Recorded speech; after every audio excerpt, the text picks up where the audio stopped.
G'day folks, AoS Coach here, and we are taking a tour down to Meat Lane, aisle number 7, where there's just chicken and salami and what have we got? Turkey, and what do we got? Ham, and we got bacon, and we got sausage, and the aisle is stacked when it comes to talking meat. And I am here with the mayor of meat, the butcher of Canada himself. It is Charleston Whitaker himself, straight off his it's Carson Whitlock.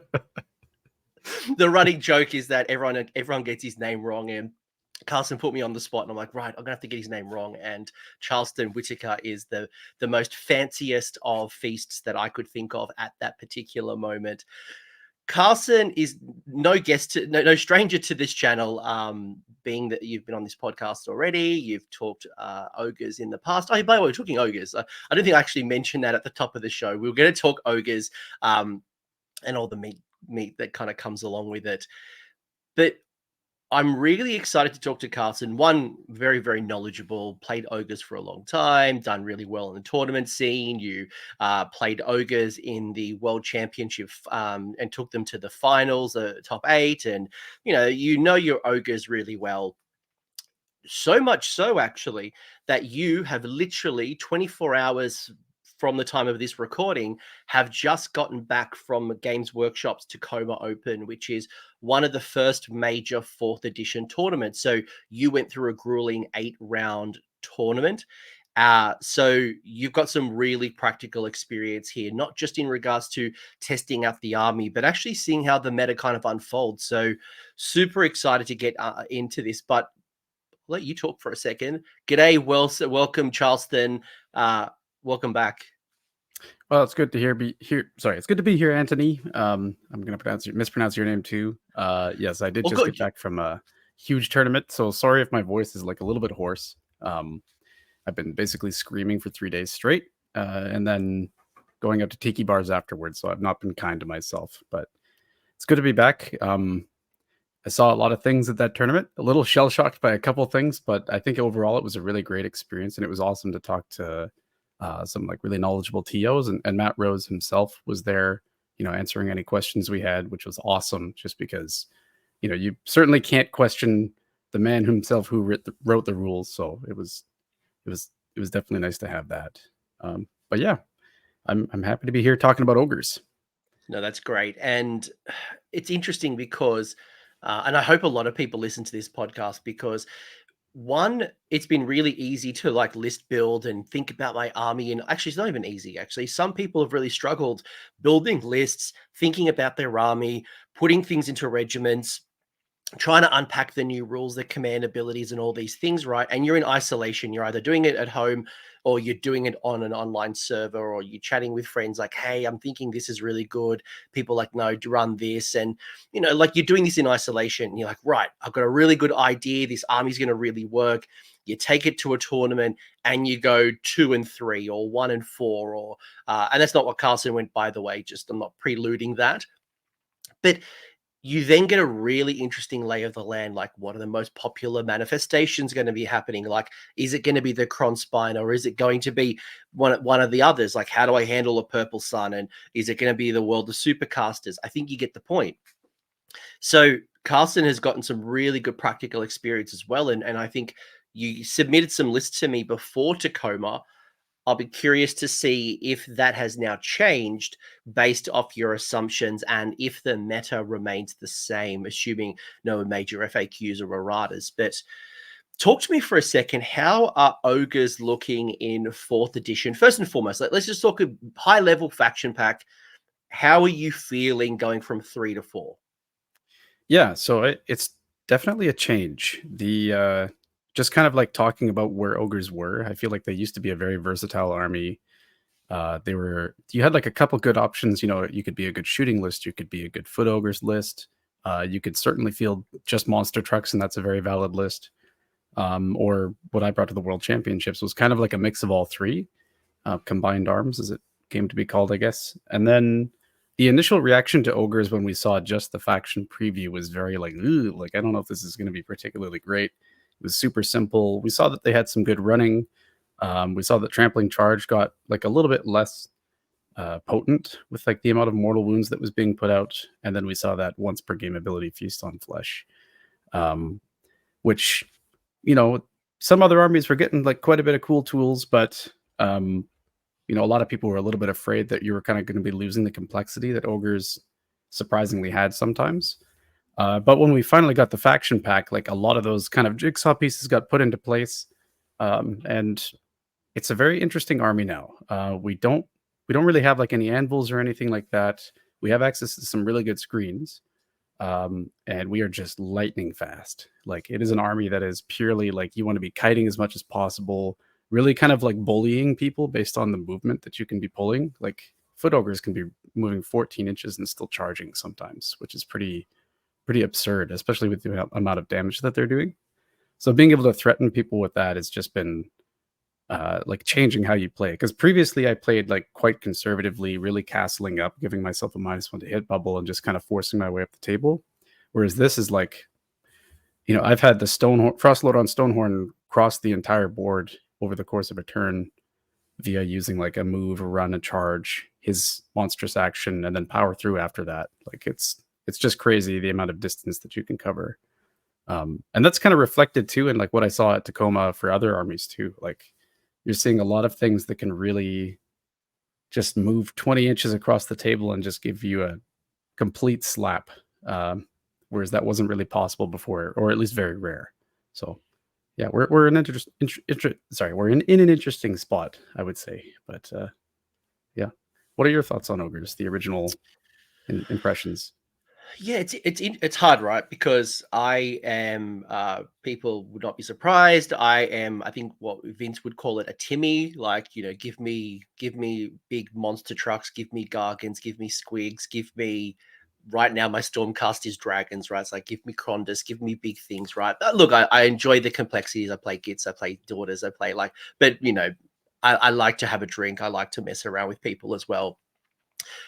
When I look at the book, there's obviously two sides, right? You've got your Beast Claw Raider side, and it kind of does what it always does, right? And what I'm really enjoying is that, was it around second and third edition, they kind of tried to make them really separate forces. In fact, they always were separate forces, but books in general felt like, you know, you really got to build around Beast Claw Raiders, and to get the most out of your army, you basically spend all your points in Beast Claw, or you spend all your army on this. I feel like, as I've kind of seen the book unfold and the regiment system coming in, it seems to have unlocked more of the soup or the mixed arm force, which is great, but also adds complexity. But what I'm thoroughly enjoying is I guess the compartmentalizing of regiments. So you're like, right, here's my 500 block of pain. Here's my 500 block of pain. And you can really break it down. As for ogres themselves, look, gluttons clearly are the thing that people are jumping up and down about because of their points. I think, you know, points per wound and their war scroll in general, they're looking quite strong. But I think ogres just do what ogres do. I think, to your point, the unfolding meta and the speed and the cavalry has maybe changed the game a little bit for ogres, and maybe making you reconsider, do I tap into some of those war machines? Do I tap into more durable monsters? Again, I haven't had the experience like you have, but fourth edition has definitely gone to much more of a cavalry magic meta. So I think it's more about what other tools do you bring out of the toolbox rather than what is the list. What are your thoughts of what I just said? Did I just talk out my ass completely, or No, is there some merit? I agree 100%. Like, a lot of people are, I think when like a new edition comes out, the main thing that people fixate on is just how efficient is this war scroll outside of the context of it being a tool or it being, you know, a piece of a bigger puzzle. And certainly we saw a lot of that where someone was just bringing like 10 Hex Wraiths or 10 Blood Knights or a bunch of Dawn Riders or these really fast, really hitty cavalry pieces that are actually quite tough as well. And I think that as like more tournaments happen, we're going to see a little bit more nuance happen. But certainly like a lot of people are gravitating towards gluttons, like you said, which we'll talk about more in like one of the lists that I submitted later. It was kind of just like the really, like, if you wanted to play into that archetype, you certainly could, that sort of list. But yeah, It's I think it's interesting for ogres as well, right? Because again, what I'm seeing unfold right now is you have a really dominant endless spell manifestation meta, right? Whether it's Morbid Conjuration, whether it's Primal, whether it's Cronspine, there's a couple, right? You know, Twillet. There's a couple that are really becoming prevalent, right? And as a destruction player, we don't have often a lot of shooting. Ogres have a little bit more shooting than some of the others, but no, very little shooting nonetheless. There's a lot of super casters out there in the meta, and there's not a lot of good unbinding or dispelling. So how do you get through the Purple Sun, the Gravetide, whatever? It's shooting, is it combat? You don't have the magical supremacy, and you certainly don't have the lots of casters to be able to handle all of it, especially for someone who can cast 2 endless spells in one go. So how does that kind of clog up the board, to your point, the movement and the big blocks of bodies? And do you want to be charging a Stonehorn to get rid of the Purple Sun because you know it'll do absolute damage? Yeah. I think ogres actually have a lot of really good solutions for our manifestations compared to a lot of other armies. The 2 of them are tied. Sorry, there's like 3 main solutions, I would say. 2 of them are tied to your faction terrain. Number 1 is if you look at the Mawpit, it's just splashing mortal wounds every single hero phase. And a lot of the time when someone's setting up a manifestation, the way that it works now is that it can't move in their own it doesn't move in their hero phase anymore. It doesn't even move in their own movement phase anymore. So if there's summoning it in their turn, it's basically stuck there for like 2 turns at least, because you're probably going to be going after them. Unless it charges. Just unless it charges. Unless it charges. That's correct. But ogres with the Mawpit splashing mortal wounds, it's an 18-inch range when you have something garrisoned inside of it. And most of the time, they're summoning their manifestations not particularly close to the rest of their stuff, especially if it's something like a Maelstrom. So you're just taking chunks out of it. And on average, you're dealing like 2 mortal wounds if it is near something else. But the Mawpit has an ability where if it's an isolated piece, you're adding 1 to the roll. So it's basically between 2 and 4 mortal wounds every single hero phase. And most of the time, a manifestation is only like 6 to 8 wounds, Purple Sun being 10. So by the time your opponent is actually able to use that manifestation, you've probably done about 8 damage to it. And it's just going to come in and die, even to a screen. And there's a lot of other source of chip damage in ogres too, like Noblars are still throwing out poo in the hero or in the charge phase and stuff like that. And you can still be using shackles, your own manifestations to deal damage to them, your impact mortals. Then the second way that ogres have to get rid of manifestations easily is that the Mawpot adds 1 to the power level of your wizards. But there's actually a day 1 FAQ that says if your hero is like both a wizard and a priest, when you modify the power level, it affects both of the power levels. So if you're power level 1 wizard and power level 1 priest, you now become power level 2, both of them. And what that means is that if you take like a Slaughtermaster or a Butcher, give him the Touched by the EVERWINTER heroic trait to make him a priest, he's a single caster, single chanter, then use the Mawpot, he's a double. And you can't use both in the same hero phase, but you can use your remaining power levels to banish the manifestations that are on the field. So all of a sudden you just have 2 free banishes from 1 caster, even though he's still casting 2 spells. So that's a really solid way to be getting rid of manifestations too.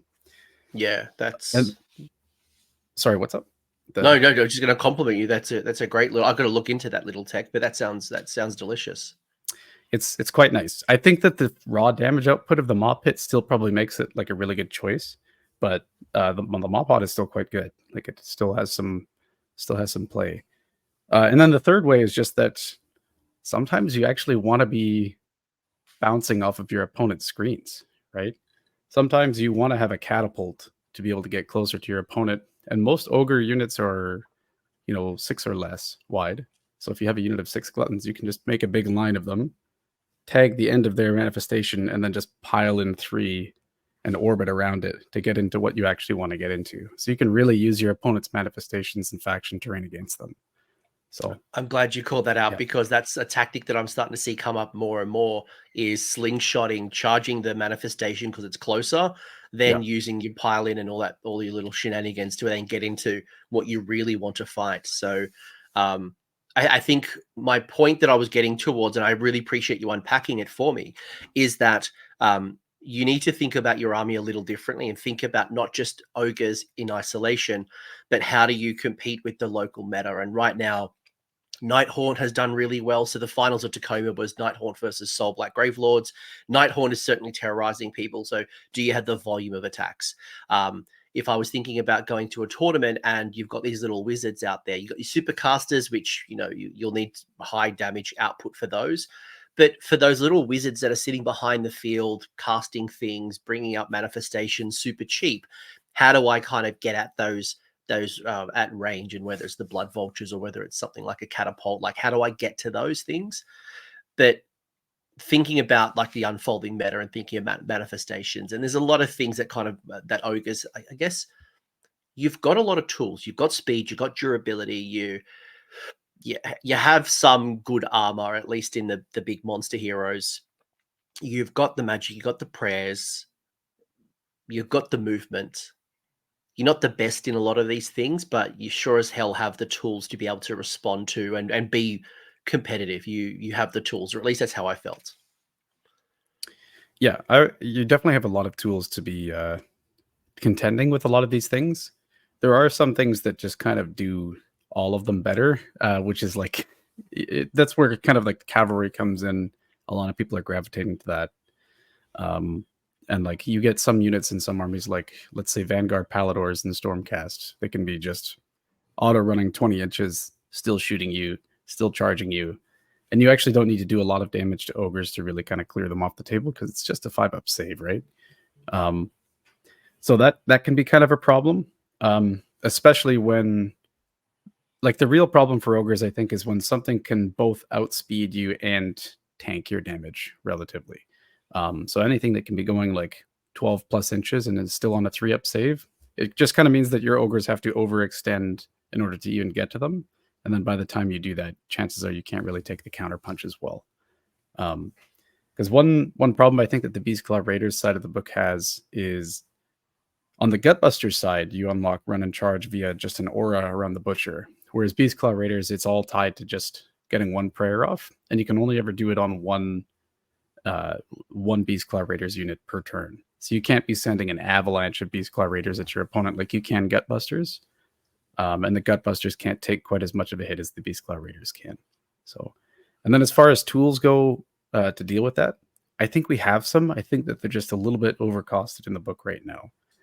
We have some kind of cavalry interceptors being Mournfang, but 200 points is a little steep for what they are right now. It's 12 wounds on a 4-up save. They deal some pretty good damage. They ignore charge +1 damage, which kind of makes them anti-cavalry. Like, they'll take a bit of a punch from them. But they're just a little slow, only moving 9 inches, and then only having access to run and charge via the prayer, like I said. And hitting on 4s can be a problem too if you're going into something like Venari. With -1 to hit, that's real rough. Yeah, and their elves are always doing well. Yeah, and look, I'm conscious that we're recording this like literally, very early on from the battle pack. If you listen to this later on, the meta may evolve. And I think the point that I'm trying to make is that look at your meta as well as your book, and think about the tools you have to respond. But you're in a good spot. You're not in a great spot. You're probably not going to be 8-0 or 5-0 because of the book's strength. It's the tools that you have to respond in the play. And I think one thing I do want to talk to you about before I get into the rules, we've danced about the rules a fair bit, which is totally cool. But how have you found 4th edition's rules in regards to, well, I mean, it's an open question, right? But for me, things like the command abilities probably would be one that I'd love to hear about, from a counter charge, from a cover fire, from a don't even need inspiring presence anymore, to magical intervention. There's a lot of tools now that I think you actually can benefit from all of them. You've got good choices to do power through. Counter charge is delicious for you. You've got the prayers and the wizards as well for magical intervention. You can take advantage of all of them. Yeah, I don't think there was a single command that I didn't use this weekend in every game. Probably there's a lot of good options for sure. Yeah, that's about it. You're right. You hit it right on the head. Like, you can use all of them super well, and I would say the game a lot is like about positioning now. So a lot of people are spending a lot of points on auto running things and redeploying. especially with the key change to redeploy being you don't have to be triggered within 9 inches to actually do it now. It's suddenly you can be redeploying onto a point to make sure that your opponent isn't scoring 1-2 more, or redeploying towards a piece of terrain if they're doing the take their land or something like that. Or in Ogre's case, since you have run and charge, you can redeploy and then countercharge to effectively get a 3d6 countercharge in your opponent's turn. So there's a lot of really interesting things you can do positionally with Ogres. One that I'm always enjoying is going for the prayer dice to get the extra like boost of prayer. So when you get the 10 up or the 8+, and each faction has a different number. I think Ogres, you've got Call of the Blizzard that does it on a 10. Like getting that early dice and then getting the 10 early is amazing. Yeah, or sometimes you just keep banking more and more and more ritual points over the game, and then all of a sudden, what I did in Tacoma, for instance, was that I think I got the Stonehorn to like 13 ritual points, and I was just waiting there because there's a pulverizing hailstorm prayer in the Ogre's book that's just like a mortal wound nuke within 12 inches, and it's on a 10+ that it happens.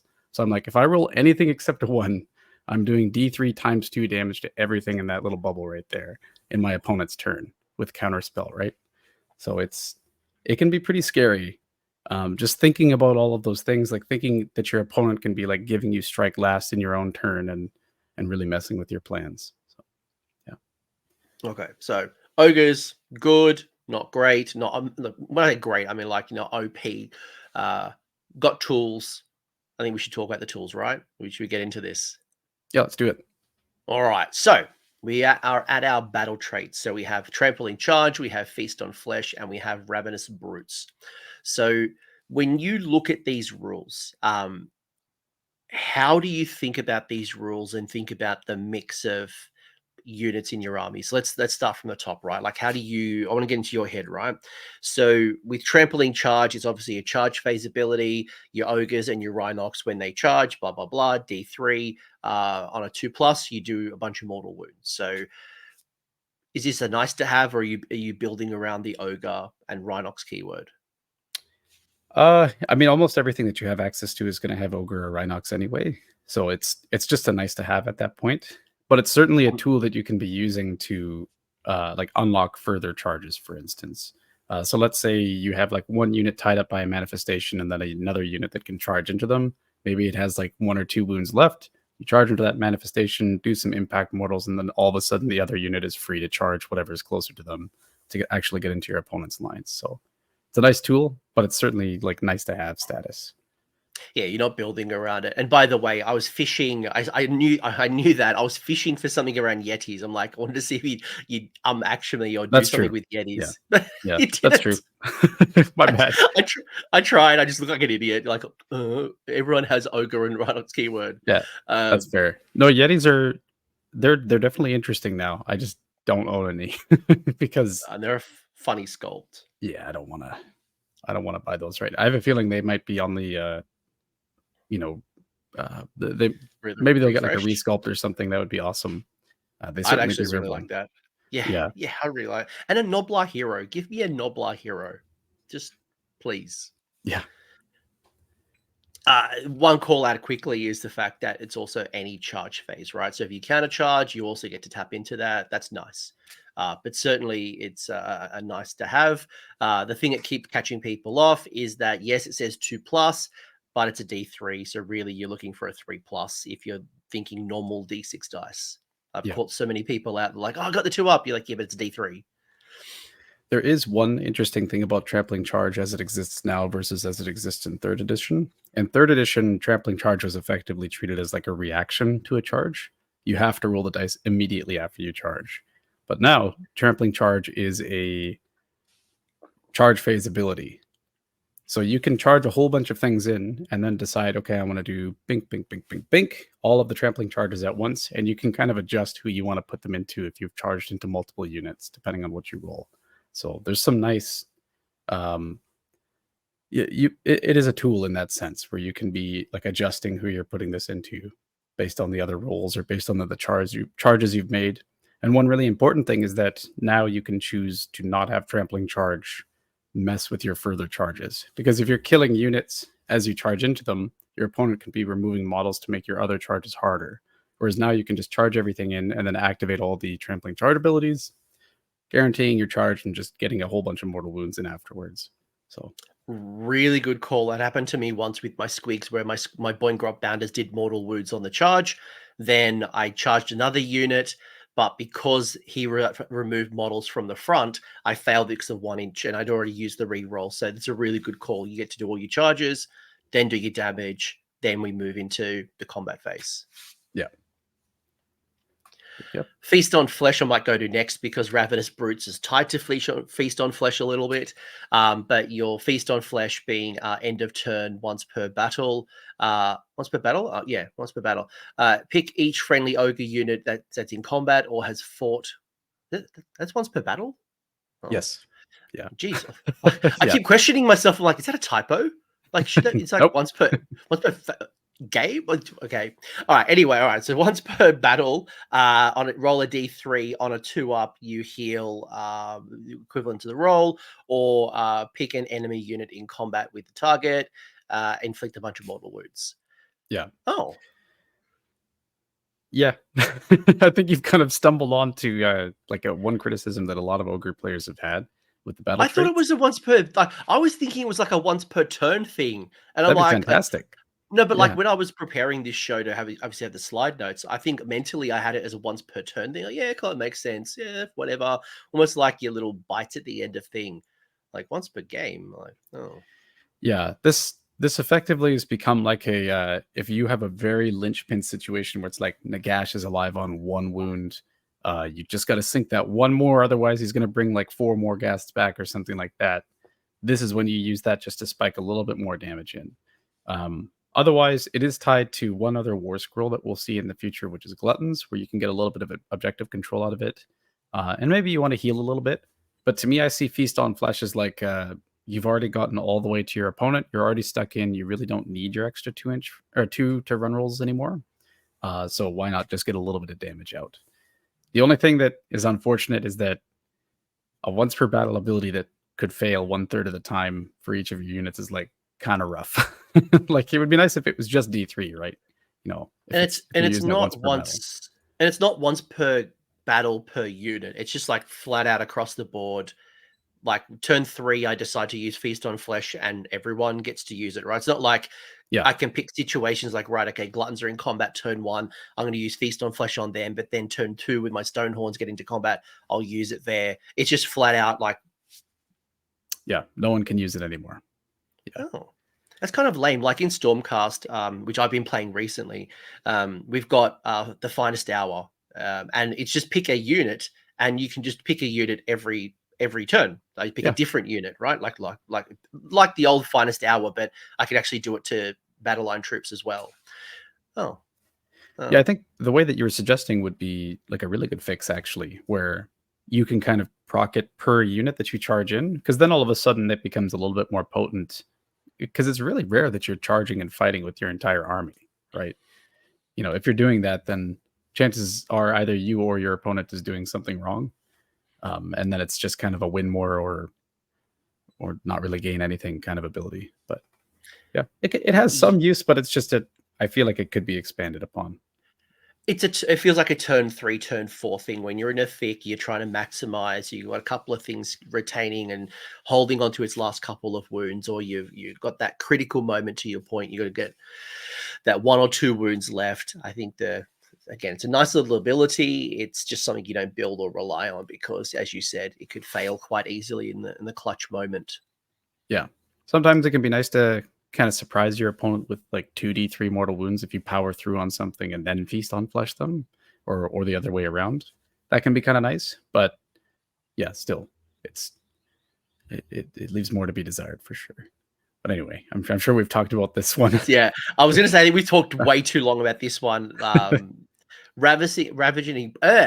Ravenous Brutes. This probably was where we tie in, right? You get +2 to the run roll for friendly ogre units that have not used Feast on Flesh. So I guess that's probably the nice little piece, right? Is that, you know that you're likely going to use this, like I said, turn 3, turn 4 in the thick of battle. Obviously, use it whenever you want, but just as an example.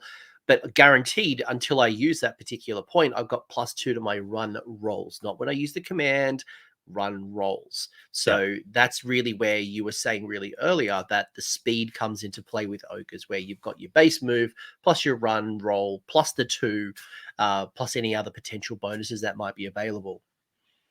Yeah, so a lot of the Foot Ogre Gutbuster units have kind of gone down by about 2 inches in their movements. However, what this Ravenous Brute's ability effectively does is say, okay, you actually do get your old move characteristic back. You still move 8 plus D6 because you can run with it as well. And then if you want to auto run, you can be going 12 because you're not gaining the +2. So it's very nice. This has turned you can effectively be sending like glutton missiles at people by just like whipping them across the table, and if they've got +1 attacks or something, they're probably going to munch through like any screen or big unit that they encounter. So this kind of makes the army function, I think. Like it brings it up to speed with a lot of the cavalry that we're seeing in this early meta, and allows ogres to kind of contend with them a little bit better. The only thing that's unfortunate is that the only time that you really get to use this is when your butcher is alive, so you have to protect him at all costs, essentially, or when you get a prayer off with your priests on your Beast Claw Raiders. So that's a little rough. And then obviously using Feast on Flesh, you're foregoing the ability to use this. So that's a little bit of a problem also. But definitely it's nice to have. +2 to run rolls is great. It's really nice in the early game where I know, for example, where I've gone for, like, say, seize the center or take the flanks, you've got a guaranteed run roll of a 3, essentially, right? If you roll that dice, you've got a guaranteed 3, where there's been plenty of times where I'm like, oh, I need a 2 up or a 3 up. I can't risk the failure, so I'll use the CP. You now have this guarantee, which is probably a little nice. And it probably really works in those early game, again, seize the center, take the flanks, obviously get onto objectives. And then once you're on and doing the thing, trigger your Feast on Flesh when you're fighting. Yeah, and you can be redeploying like rapidly. I don't mean literally using redeploy command because this doesn't apply to that. But you can be repositioning, like almost covering an entire quarter of the table with your army to reposition, which has surprised a lot of opponents over the course of 8 games. Like a lot of people brought up that they weren't expecting Foot Ogres to be this fast. So it's definitely good. I think the key from this discussion so far is that these battle traits are something that you don't build around. It's not like, right, I really want to maximize my trampoline charge, where in the past, if you remember, correct me if I'm wrong, if you had like a Stonehorn or a Thunder Tusk, you did mortal wounds on a 4-up, and there was other little tricks and shenanigans, and it's not like you're building around any of these things. They're just quite nice to have. It's just considerations. Yeah, in the past we had an entire list archetype based on trampling charge, where you brought Kragnos and a whole bunch of tyrants who were doing impact models on 3-ups. And I think if your entire army charged with that list, you were doing like 40 something mortal wounds on average in the charge phase, which is crazy. Yeah, certainly not seeing that this edition. Not yet, anyway. Let's see. Let's see what let's see what Battle Tome Ogres brings to the party. So we now have battle formations, former sub-factions. So you've got the Prophets of the Gulping Gods, which is your +1 to casting rolls for your Ogre Wizards. You've got your Beast Handlers, which is going to be adding 1 to the mortal damage off trampling charge. You've got Heralds of the Everwinter, which is giving a bit of a debuff, so subtract 1 from hit rolls for shooting attacks that target Ogor Mawtribes infantry units while they're wholly within 12 inches of a friendly Beast Claw Raiders hero. And then the one that I've seen people very excited about, I don't know how it's going to go, but I've seen people excited, is Black Powdered Fanatics, which is the ranged weapons used by Lead Belchers and Iron Blaster units have shooting combat while they're wholly within combat range, so within 3 inches of a, not wholly within, just within Ogre Mawtribes heroes. So I would love your tier ranking in a second, but when I look at this, I think this makes up for the battle traits. Like there's 4 good options here. Well, I think they're 4 good options. Yeah, none of them are bad. Like there's a lot of interesting things here, and a lot of them are very clearly directing you to go towards different list archetypes. So I do like that quite a bit. Do you want me to just get straight into the tier list? Yeah, tier list. What's top tier for Carson? Top tier would definitely be Prophets of the Gulping God, just because adding +1 to casting rolls seems like not a lot because we just came out of a GHB where you could be adding an entire D6 to your casting roll with primal dice. Only a D6. Yeah, that's true. More than just a D6. But adding 1 to your casting roll is effectively like 10 to 12. I think it's like 12% more likely for you to get off a spell, whatever casting value it is. And it means that when you're counter casting in your opponent's turn, you're not suffering that -1 anymore. You're just raw casting, right? Which is excellent. Because a lot of people like would never even consider casting a Purple Sun or a Gravetide in your opponent's turn because it's very unlikely for you to get it. But all of a sudden you can. Especially if you're near a place of power, you can actually have the +1. So that's definitely top tier for me. The second one probably is going to be Heralds of the Everwinter, because there is quite a bit of potent shooting out there right now. You're seeing Vanguard Raptors with long strikes. You're seeing even Prosecutors. There's a lot of Stormcast stuff that's quite good. You're seeing Blissbarb Archers. Fusiliers are starting to make a comeback in the city's lists, which I think will become even better, considering I've heard rumblings that they're going to be getting a bit of a buff in whatever the next Battle Scroll or FAQ is. So I would say that's a pretty good one. The only thing I wish is that for Heralds of the Everwinter, it also applied to the Beastclaw Raiders hero too, because I think what people are probably going to do is just like murder the Beastclaw Raiders hero and then just shoot your infantry afterwards. After that, I would say Beast Handlers is pretty good. And then at the bottom is probably Black Powder Fanatics, I think. Not because it in and of itself is bad. I just think that Iron Blasters are one of the units that is considered a tool previously that just got a little bit too much of a nerf and points increase at the same time. They could use a bit of an adjustment. But if they get that, then maybe this becomes the top tier one. So, or maybe second to top. Yeah. Is that what do you think? Does that line up with what your expectations were? Or I agree with the profits. I think if I was building a list going to a tournament, +1 to cast absolutely would be my number one. As you mentioned, either I don't need place of power, because sometimes there's places of power in a really awkward spot. It's like, do I go over and go get it, or do I just ignore it? Being able to double down and get a +2, or ignoring the debuff on magical intervention, I agree wholeheartedly with you. Makes those endless spells that are like 8+ even easier to cast. Cronspine, Purple Sun, as an example. I tend to agree. I probably would put Beast Handlers and Heralds of the Everwinter probably close to each other as like a close second, like an A tier, depending on what you were building around. If you are more Beastclaw Raiders, I think Trampling Charge, you're clearly going that way. If you're building more infantry, you're clearly going Heralds. So I feel like they're two. And then Black Powder, yeah, I think points how the game is unfolding. I don't know if I would go heavy Lead Belcher Iron Blasters yet. If points changed, I think maybe Black Powder kind of comes up a little bit, but having more mobile Iron Blasters on the table and maybe building around lots of Iron Blasters and not just sitting at the back, kind of just pew-pewing, but actually almost like hugging the flanks, moving up the board and being able to shoot in combat might not be a bad tactic. Yeah. But I think it takes a skilled general and some niche list building to get the most out of that one.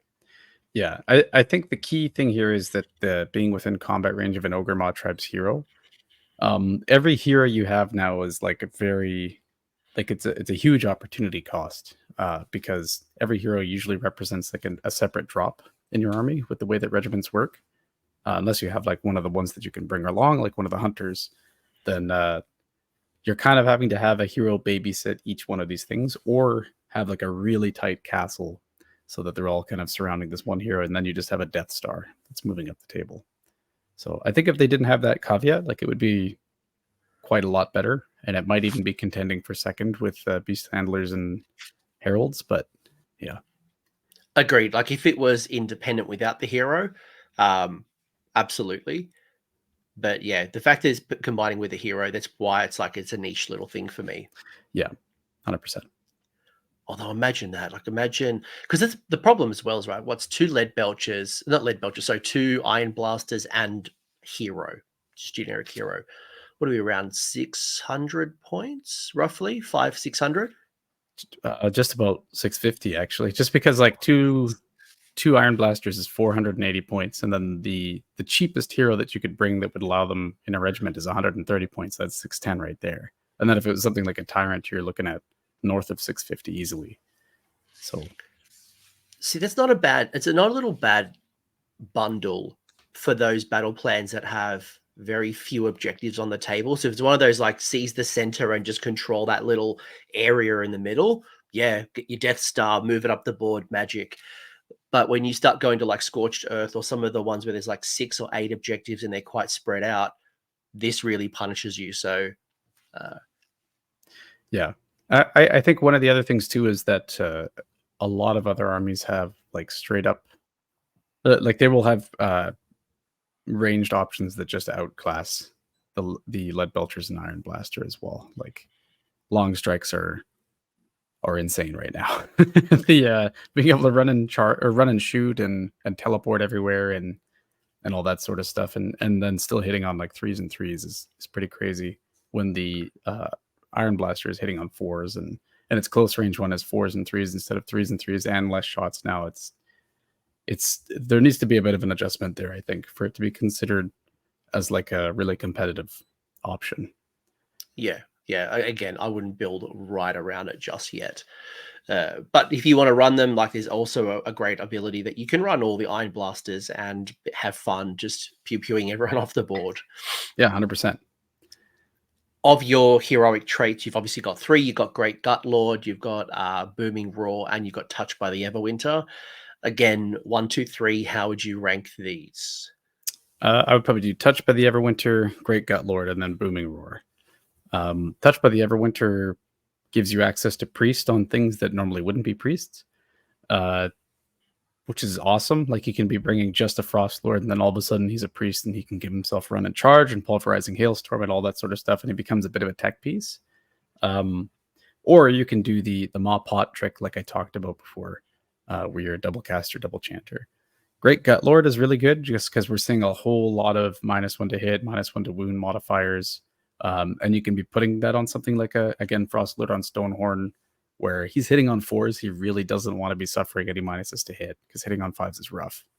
And then Booming Roar, I think chances are if you're going on to an objective with that hero, whatever you're like charging into is dead already. Like ogres have their raw damage output that most of the time, if whatever you charged into isn't dead, they've counterpunched you and it's not really going to matter much anyway. So it's just kind of about like deleting stuff off the table as opposed to bullying them away with better control scores. Booming Roar does. So first off, Touched by the Everwinter, agreed. Again, goes back to the magic piece we talked earlier with the battle formations. The +1 to casting is the clear winner, right? So if you're going to do that, Touched by the Everwinter synergizes perfectly. That would definitely be one I'd do. Booming Roar, I think, has something to watch out for because I like it. I do like Booming Roar. And I guess, again, depends on how the meta unfolds. And, there is a heavy focus right now on cavalry. So cavalry are not infantry. So that would then be completely useless against that. But you are starting to see an emergence, right, of infantry units and even heroes. There's a lot of infantry heroes where it could be the difference maker of taking over the objective, and objectives are smaller as well. So getting onto an objective and getting bodies to take it over can be difficult depending on your build. So I think Booming Roar is one that I'd watch out for. Again, Touched by the Everwinter, the one I would take, but I wouldn't write off to Booming Roar just yet. I agree with you with Great Gut Lord. Again, if you see a lot of debuffing to hit or to wound, makes complete sense. But I'm watching Booming Roar carefully. It's interesting. I don't think any of them are bad. I think they're all quite good. But the only thing is that I've seen, like especially with Great Gut Lord, there is stuff that debuffs your control score too. And Great Gut Lord also prevents your hero from having any negative modifiers to its control score. So all of a sudden, a Stonehorn is guaranteed to be counting as 10, and it can't have any negative modifiers applied to it whatsoever. I just think that's pretty nice. I see the logic. I do see the logic. I see the logic that guaranteed that this particular hero is not going to be able to be debuffed. So you've got some certainty when it goes into combat, it goes into claiming an objective. There's no ifs, no buts. So that certainty is worth its weight in gold. So I see the value. I really do.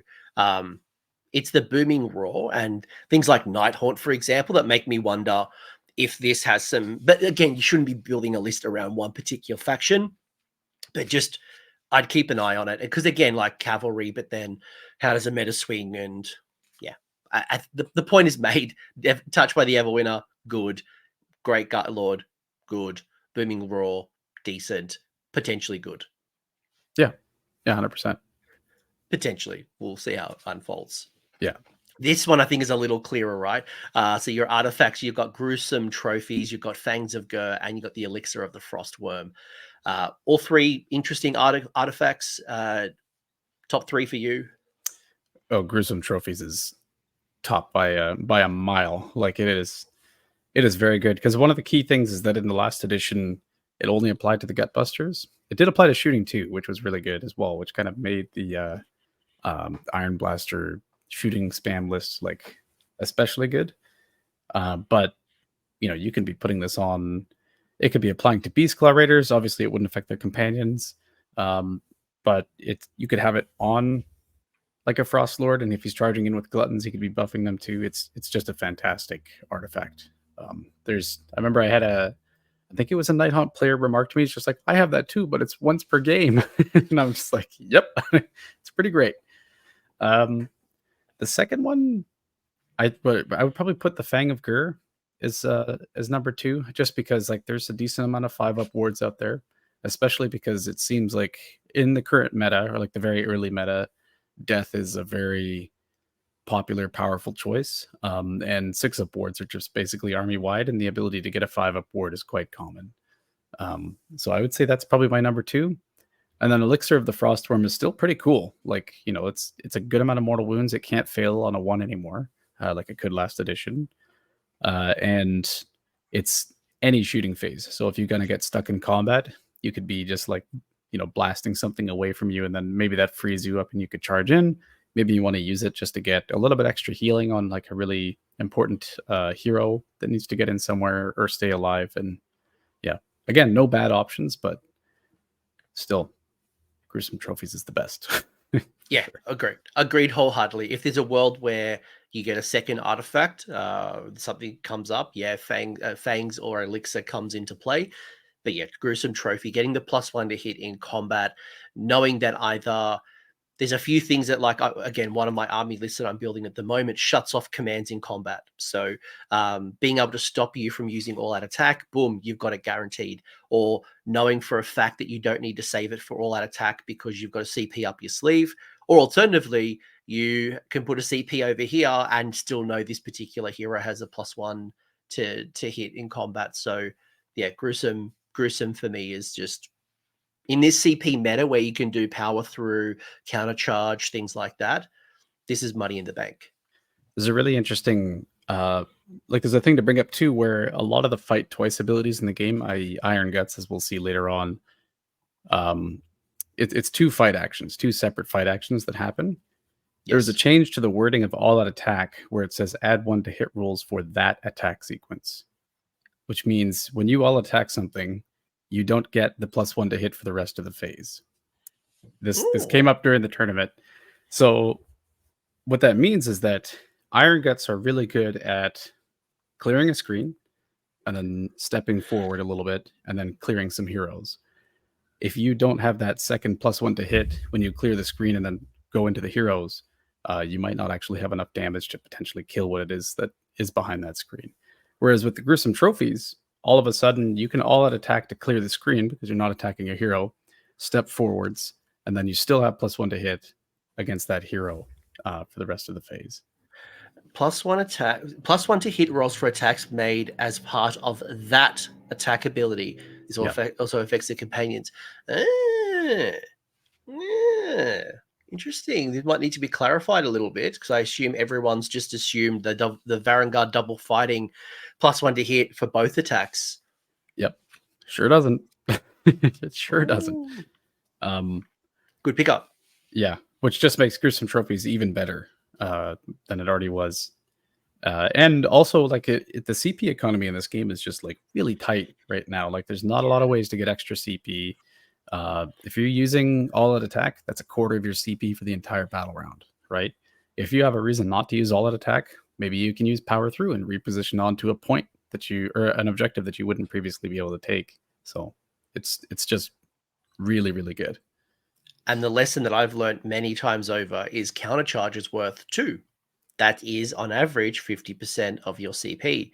So if you countercharge and it's a top of the turn and you only have 2 CP left, it means you can't reroll the charge, all that attack, all that defense, power through, magical intervention. So you're right. The CP economy, I said that it was a blessing for you guys because you can take advantage of all of them, but it's also a curse because if you cover fire because you want to do a couple of damage, guess what? You've now restricted yourself in other phases. So really get clear of which ones are like the critical ones that are going to do the most value to your army. And then ones are nice to have. Like, could I magical intervention? Yeah. Do I really need to? I'll let you decide. Yeah, exactly. Sometimes you really, really want to. And I feel like I've had to grab my own hand away from the CP pile. Just be like, don't do it. You don't need to do that. Like, it's just not that important. And there's been plenty of times where I'm just like, all right, I'm going to redeploy, and then I'm going to countercharge, and then that unit's going to all out attack, and I'm going second, and I don't have any CP for my turn anymore. Crap. Like, like that sort of thing happens a lot for destruction players, especially, I think, where you're just like, you just want to get stuck in, and the excitement just like drains all of the blood away from your brain. So, yeah. Yep. It's a thing. It's a blessing and a curse for us destruction players. We just want to get into the thick of it. Yep. And I don't apologize for that. No, me neither. Yeah. Your spell law. Spell law is decent, though fairly casting. You got a casting value of 5 in the Troggoth's Guts, the Greasy Deluge casting value of 6, and then Blood Feast casting value of 7. So again, you don't have any super casters, certainly some ways to boost up your casting. Is this spell lore enough for you to, again, go the +1 to casting, to double down with the heroic trait? Is this changed the pit versus pot discussion? And I guess probably the last question is, in an average game, no battle plans and blah, blah, blah, which are the spells that you seem to be casting more often than others? I would say by far I try to cast Blood Feast more than anything else. The general cadence of a turn, for me at least, during Tacoma, would be first turn, I just try to dump out as many manifestations as I possibly can.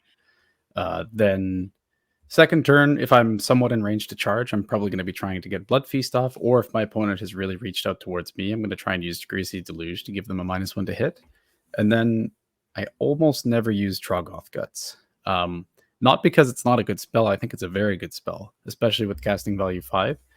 I think it's just that the opportunity cost of not using Blood Feast or giving your opponent -1 to hit when you want to be dealing a bunch of damage and not taking a lot of damage back is way too high to be just using like a little bit of a heal. If you really leaned into like a whole bunch of butchers and slaughtermasters and then use the pot, I could see you using Troggoth Guts quite a lot more. But just because of the list that I brought was only 2 casts, chances are I was trying to get out a manifestation or give myself more attacks more than anything else. If you were running a Stonehorn Thunder Tusk heavy list, would that still be true, or do you think you'd maybe tap into Troggoth Guts a little more than you have in the past? You certainly would be. I think then all of a sudden it would probably switch to be like Greasy Deluge and Troggoth Guts are the 2 things that you're using most. Because actually even the monsters in the book can't take quite as much of a punch. So you definitely want to be landing that -1 to hit. But yeah, then Troggoth Guts becomes a lot better if you're healing D3 on a 14-15 wound model. So I guess the decision tree here is like, if you're heavy infantry, then clearly Blood Feast stands out for you. You're running monster trucks, probably Greasy Deluge and Troggoth Guts. Obviously, you cast them all. You don't have to pick, but that's just like what you're finding. And then add the manifestations to the mix. If you run the Kronspine, you just got to cast it once. If you're running other endless spells, then you're probably getting out as many as possible. By the way, while we're talking spells, do you have a favorite selection? Is it Morbid and Primal, as we talked earlier? Is Kronspine adding an extra monster to your list, or is there something else that you're tapping into? I think Morbid Conjurations is just an excellent toolkit. So that's the one that I personally brought. I know that Tommy Miklos just went 5-0 at the Southern Fried GT this weekend also, and he had a Kronspine in his list, which I totally see the argument for that. Like you said, it's one cast, and it's kind of just one and done, and then now you can actually cast your, Blood Feasting, Greasy Delusion, Troggoth Guts as much as you want. So I think probably the two that I would pick between right now is going to be Morbid Conjurations and actually Aether Route Machinery. And the reason for that is because there are 3 endless spells in the game that have their own move abilities on their War Scrolls, which is the Purple Sun, Suffocating Gravetide, and the Pendulum. And the wording of these War Scrolls is such that they can simply just move into combat with something. And it's probably going to be changed at some point, but it's extremely powerful to be able to pin something in place so that they can't read a play away or counter shoot you or something like that. So having access to that in an army that really doesn't want to be damaged before you get into combat is really valuable. And then the even more valuable thing about the Aether Route Machinery is that the Pendulum can move in your opponent's turn. So all of a sudden you can kind of Murder Lust into them before they charge you, shutting down a charge and probably saving a lot of ogre lives. It's pretty nasty actually. And then Cogs, getting to reroll your Cogs comes with that one as well, doesn't it? Exactly. And I was just going to say re-rolling your charge roll is really good too. The only problem I think that Cogs has is that because you're so mobile as an army, you actually probably are just going to run out of range of it. Especially because your hero has to stay within 3 inches of it. And chances are it's going to be a butcher that casts it, and the butcher has to keep up with the other ogres to keep granting that run and charge. So, yeah. That's always been one of the challenges for like fast destruction armies, right? You chuck it out and you probably get one good turn out of Cogs, unless you have a way to keep kind of getting it in front of you. And in your case, the butcher's is going to stop you from like you're either slowing down your beasts or you're just playing constant catch up, which can be challenging in its own right. Yeah, exactly. Good spell lore though. Like all 3 of them, I see real good uses. It just depends on what I've got and what I'm facing into. But subtract 1 from hit rolls as well. That Greasy Deluge is a great utility spell. I can see that coming up a lot, especially in the CP economy we just talked about. Yeah, 100%. Prayers. Now, is it worth taking a priest for this prayer lore, or do we just skip it altogether? But you definitely want a priest. You definitely want a priest. Especially if you have any Beastclaw Raiders in your army, like getting access to run and charge is excellent. But even if you're running an entire Foot Ogres list, Call of the Blizzard and Pulverizing Hailstorms or Hailstorm is still, they're both excellent. What's it called? I guess not even a tech piece for Pulverizing Hailstorm, but they're really good tools to have. As I alluded to before, you can be charging up a priest constantly over the course of the game. And if your opponent's army gets a little bit too close to you, you can magical intervention a mortal wound bomb into the center of their army, which is really good. Or maybe you don't even wait for them to get close to you. You're like charging it up. You charge in a whole bunch of things. Maybe you have it on a tyrant or something like that. Tyrant's in combat. You kill a bunch of screens and whatever. And then it's your opponent's turn next. And because he's so close to the enemy's front lines, he can just be dropping that mortal wound bomb on all of the support heroes that your opponent has, which is really, really good. Because as we can see here, the damage is double if it inflicts any damage at all. And I just remember one turn in my very last game, Kairos Fate Weaver got a little bit too close to the Mawpit and the Stonehorn, and I think I did just about 10 mortal wounds to him with a combination of the Mawpit and Pulverizing Hailstorm just hitting him for a 6. So that felt good for me. But Call of the Blizzard's still really good. There's a lot of really good shooting out there. Obscuring is really awesome to have just on the table, especially when our shooting is not as good right now. Like maybe if it gets better, it could actually shoot yourself in the foot by casting the spell. But yeah, it's just nice to have more obscuring around the table, especially because a lot of ogre units have actually quite small footprints. You can condense them down quite a bit, and they can hide behind even like a place of power or something like that without getting shot. But there it is, 454. Okay, ignore what I said. You have some good ones to do. You don't Yep. have to worry about doing magical intervention. Although the +7, the 10 is the 10 plus obviously is a great reason to do magical intervention. 100%. Yeah, you can, because you can on average be getting a 10 plus pulverizing hailstorm out in like 3 chance, I think, because it's like 3.5, 3.5, 3.5 on average. Chances are it's going to be either like way more or way less than that after 3 chance, but it's still nice to have that in a turn and a half as opposed to waiting until the game is almost over. So very good. Very good. Very nice. All right. Well, we'll skip that mistake. We'll pretend that didn't happen because of editing powers. The question I've got for you, the most critical piece, is pit versus pot. I got to go pit all the way. Talk to me. Why? It's just it's been doing probably 30 to 40 mortal wounds on average every game.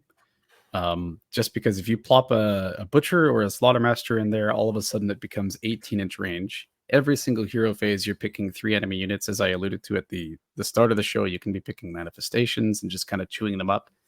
If you're playing against a Skaven player, they probably hate you because they're putting their gnaw holes down, and you can chew on faction terrain too, because manifestations and faction terrain can be picked as the target of abilities, and this specifically says pick 3 enemy units. So that's really, really useful as a tech piece. And also sometimes people will be bringing things like even Frost Sabers in our book. They're, I think, 4 wounds on a 6-up. If they're running along and they're doing like take the flanks or something, and it just so happens they're within 18 inches, if they're isolated, there's actually it's like a 1/3 chance you just pick the unit up because you roll a 3 on the D3 and it just does 4 mortal wounds because it's +1. So you can do a lot of damage. And then for players that have learned that it does a whole lot of damage, it's an excellent zoning piece. I've had tons of players say like, I want to be outside of 18 inches of that thing. And they're just like, I'll help them measure it out because they've expressed their intent to me and stuff like that. But it's just fun seeing that they don't want to get anywhere near that thing just because it's going to be chunking them for 18 mortal, like 2 to 4 mortal wounds sometimes, which can be pretty nasty. And then the last bit is that because it's such a threat, a lot of people are thinking that, oh, you just shoot it off the table. It's only 10 health on a 5-up. But 10 health on a 5-up is also almost 3 gluttons. And most of the time when someone has shooting in their army and they're choosing between shooting a faction terrain piece or 3 gluttons, which is going to be like 12 to 13 attacks at 2 damage each, they're probably going to pick the gluttons. So this thing kind of gets off scot-free a lot of the time. What would you prefer? Like if it was you and me, right? Like in your head psychologically, if I'm fighting you and I've got some good range output, would you prefer me to destroy your Mawpit or those gluttons or the troops?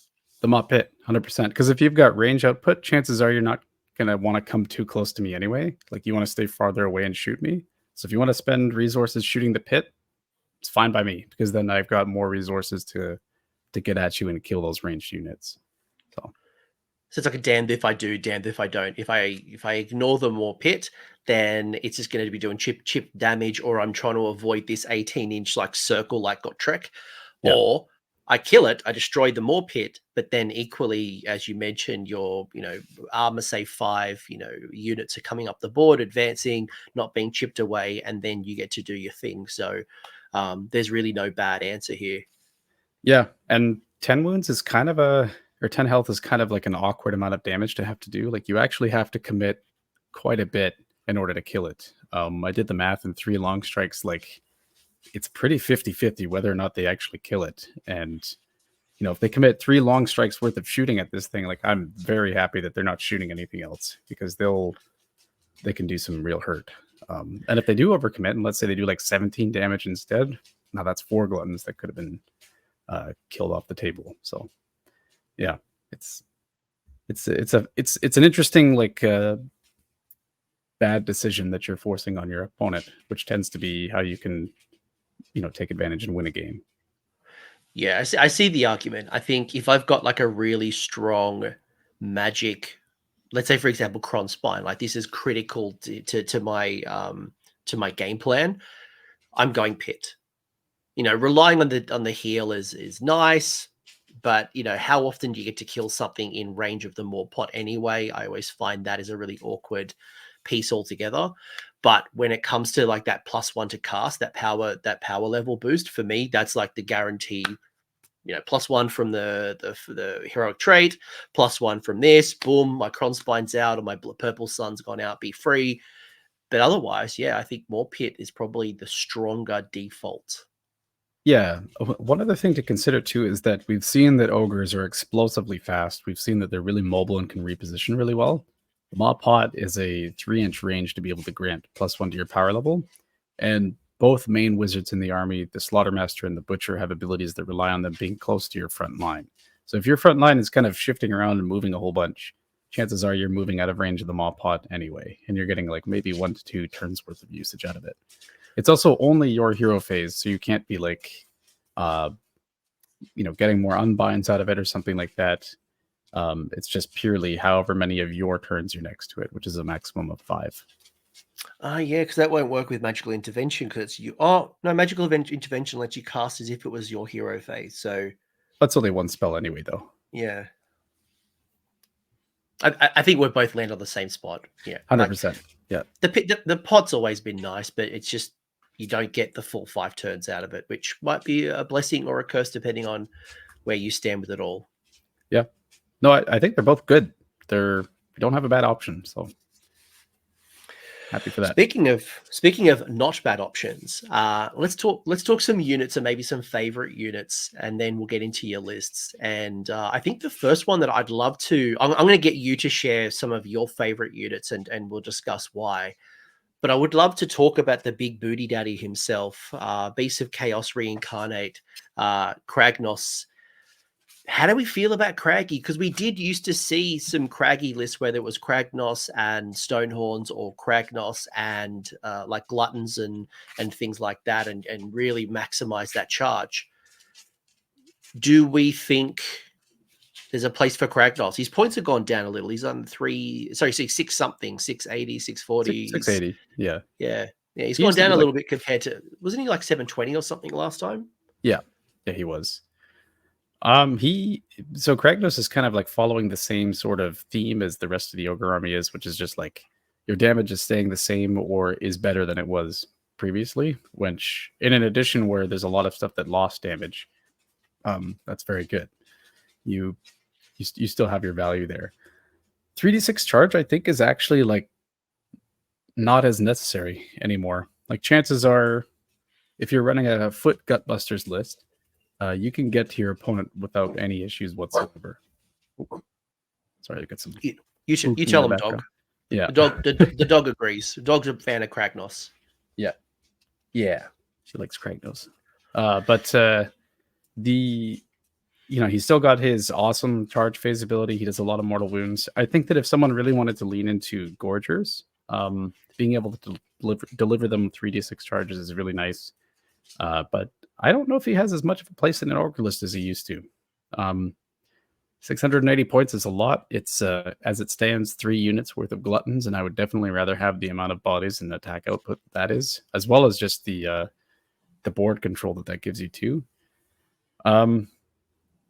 Yeah, maybe one argument is that there's some keyword bingo that's happening where, you kind of need a Frost Lord or a Tyrant in order to get access to the other side of the book in each respective like Beast Claw and Gutbuster section.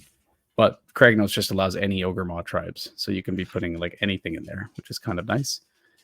But his main combo last edition kind of relied on how Trampling Charge worked, and that's not as much of a thing anymore. What do you think? God tier models are always been, for me, one, there's the rule of cool. Like, I just want to run Marathi. I want to run Archaon, and I don't care what you say. I just want to run Archaon and just have absolute ball. Kragnos is no different, right? It's like, first off, if I want to run Kragnos, go in and smash. He smashes, right? The Ren 2, Ren 3 is bonkers in this condition because remember, there's no Finest Hour, there's no Mystic Shield, so that Ren really cuts through. And 6 attacks, Ren 3 for 4 damage. That Vampire Lord on Zombie Dragon, that whatever monster hero is in front of me, or even troops, they're deleted. absolutely deleted. We talked a lot about endless spells, Purple Sun, Grave Tide, blah blah blah.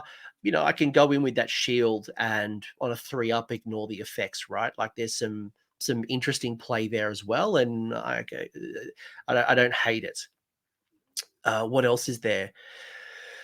The charge roll piece, to your point, you don't get the boost on the trampoline charge when it comes to the mortals, but 3d6 charge is still really good. It really gives, and I think it's a psychological threat that for me has always been Kragnos. It's like I can turn one charge you, and it's not just Kragnos that can turn one charge you. It's all these units. And the psychological damage where people go, right, I'm no longer going to castle. I'm going to split my force up. I'm going to break my synergies or make it harder to control objectives because, you know, I'm scattered to the winds. And then you just go out and pick them off and break them down. Would I take Kragnos over a Stonehorn? It's hard to say, almost. Or yeah. 2 Stonehorns, yeah. Like I think to your point, the list versatility with regiments, so this allows me to build whatever I want, so it's very good. But I don't think he's an auto include, and I don't think he gives crazy synergy that really amplifies my force. So good, not top tier, not auto include, but viable if you take it. It's super viable. You're gonna have fun, be competitive, but it's 1/3 of your army for 18 health. Yeah. There's something to say about a 3d6 counter charge as well, especially with something as potent as ogres. And especially if you're stacking like more Gutbuster things where you have a butcher nearby so you can redeploy and then counter charge. You're basically getting 4d6 at your opponent in their turn, which is kind of crazy. And then you can kind of like decide based on, you know, the original redeploy rule, whether it's worth it or not and how close you get and stuff like that. So it's not that you have to spend 3 CP no matter what to do that. So that's still something to be respected, I would say, for sure. The only thing is that when you countercharge, you kind of have to keep in mind that your opponent does get to swing into you first. So you can countercharge something and then just get slapped off the table immediately if it's a hammer of itself. So, but certainly, like, he's, I think, one of the few things that you completely build a list around. If you want to lean into something, then you can do a lot of like tricky movement stuff with Kragnos for sure. So yeah, agreed. If you're doing it, you don't just chuck him in for lols. You are building something synergistic around the war scroll because you are investing so many points into it. Yeah. And he's the ultimate Timmy piece, I think. Just rolling those 2d6 and seeing how many mortal wounds he does to a monster is chef's kiss. Like, it's amazing. I remember the first time I used him this edition, he dealt 36 mortal wounds to Be'lakor, and I was like, bye-bye. Yeah, I've rolled nothing but 1 and something. Right. I have not rolled anything higher than a 1 and a something, like a 5 and a 3 and a 6. I have been nothing but disappointment with this roll. So I don't feel your pleasure. But the mace, the dread mace, just absolutely carves. Yeah. Yep. 3 run flat 4 damage. Can't argue with that. All right. I've had my pick. You guide me now. Let's go through, I don't know, a couple of your favorite war scrolls. And we can probably go through 5 or something. We'll see how we go. A lot of it is, honestly, I wouldn't say there's like a favorite war scroll that I have. A lot of it is like the kind of tools that you give it. I actually still quite like the Frostlord on Stonehorn. When you give him gruesome trophies and touched by the Everwinter, he becomes this like self-sustaining flank threat that's just ready to mortal wound bomb something or like absolutely be thrown into the fray. The really interesting thing is that Frostbeard got changed to, you're not subtracting 1 from the tax characteristic just for this phase. It's until the start of your next turn. So he stabs something, maybe it retreats away, maybe your opponent double turns you. It's 1 less attack that you have to worry about in a potentially viable hammer of a hero or monster for quite a long time. So that's really nice. Earth-Shattering Charge, you're basically getting to charge again after you charge, is excellent. Like, it's still got a really good repositioning tool. So I like that quite a bit. And then the Rock Hard Horns, if you look, actually got more reliable than the last edition. They used to hit on 4s and 3s, run 2-3 damage, and now it's 4s and 2s. So you can be 3s and 2s easily with all out attack. So he's really reliably getting through on something. So I think he's still in a really good spot. He's just not the same thing as he used to be at all, because he doesn't have a 3-up save and he doesn't have a 5-up ward. He is like a pure damage missile / toolkit that I think can be used pretty effectively. Does ignore the first point of damage in each phase, which is super good. I feel like if I was building any ogre list, I'd probably have a Frostlord in Stonehorn on all of them. Like, I feel like this is, maybe it's just the centerpiece person in me, or maybe I just love the independent threat. Like, even if I was building around traditional dad bods, this model with the earth-shattering charge, the sheer damage that it takes, the fact that it can ignore 1 point of damage, it can be independent threat, and the rest of my force goes and does its thing, right? Or it could be that distraction can't effects where people are so worried about it, they're focus firing on that, or while my meat kind of moves up the board and does its thing, almost like what we talked about with the Mawpit. Yeah, the your opponent being very worried about it and it being a distraction Carnifex is very valid. Like the last game that I played yesterday, which was actually against Matt Beasley, who's a very renowned, like very good Disciples of Tzeentch player, I think spent about 20 minutes in his deployment phase being like, okay, does a Stonehorn fit here? Does it fit here? What about here? And I'm just like, yep, you're good. Like, we know what you're trying to do. And just kind of striking that fear into your opponent is certainly something to be spoken for, even if it's not directly represented on the War Scroll. So I still think he's very valuable as is. I don't know about spamming him necessarily, just because he can die to any hammer out there. Like if a good cavalry charge gets into him, like he's definitely dead. 15 wounds on a 4-up is not hard to get through. And ignoring the first damage is nice, but that effectively means that he's 16 wounds on a 4-up in the combat phase, right? I think where the ignoring 1 damage thing becomes really nice is when, you know, your opponent's doing chip mortal wounds to you. Maybe they've got like a shackles that hits him for 2 mortal wounds. Now it's 1. Maybe he's diseased and he gets 2 mortal wounds. Now it's 1. Like, it's just all these little things that kind of add up.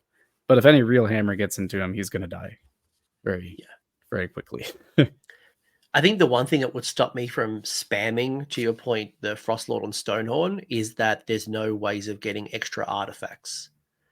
I think if there was like a Warlord battalion or a faction that gave me a second artifact, like Gargants have one where the sub-faction allows you to take a second artifact, maybe then I start considering it. But look, could you run two Frostlord and Stonehorns? Yes. Should you? I'll leave it up to you. But I think 1 is a good number. Yeah, absolutely. It's worth mentioning too that if you put the gruesome trophies on him, it'll apply only to his Frost Spear, but it does apply to himself. And the Frost Spear is probably what you want to be getting through the most if you want to be surviving that counter punch, just because you want them to be less attacks. So still pretty interesting. I have considered giving him the anti-ward one though, just to be able to like really punch through.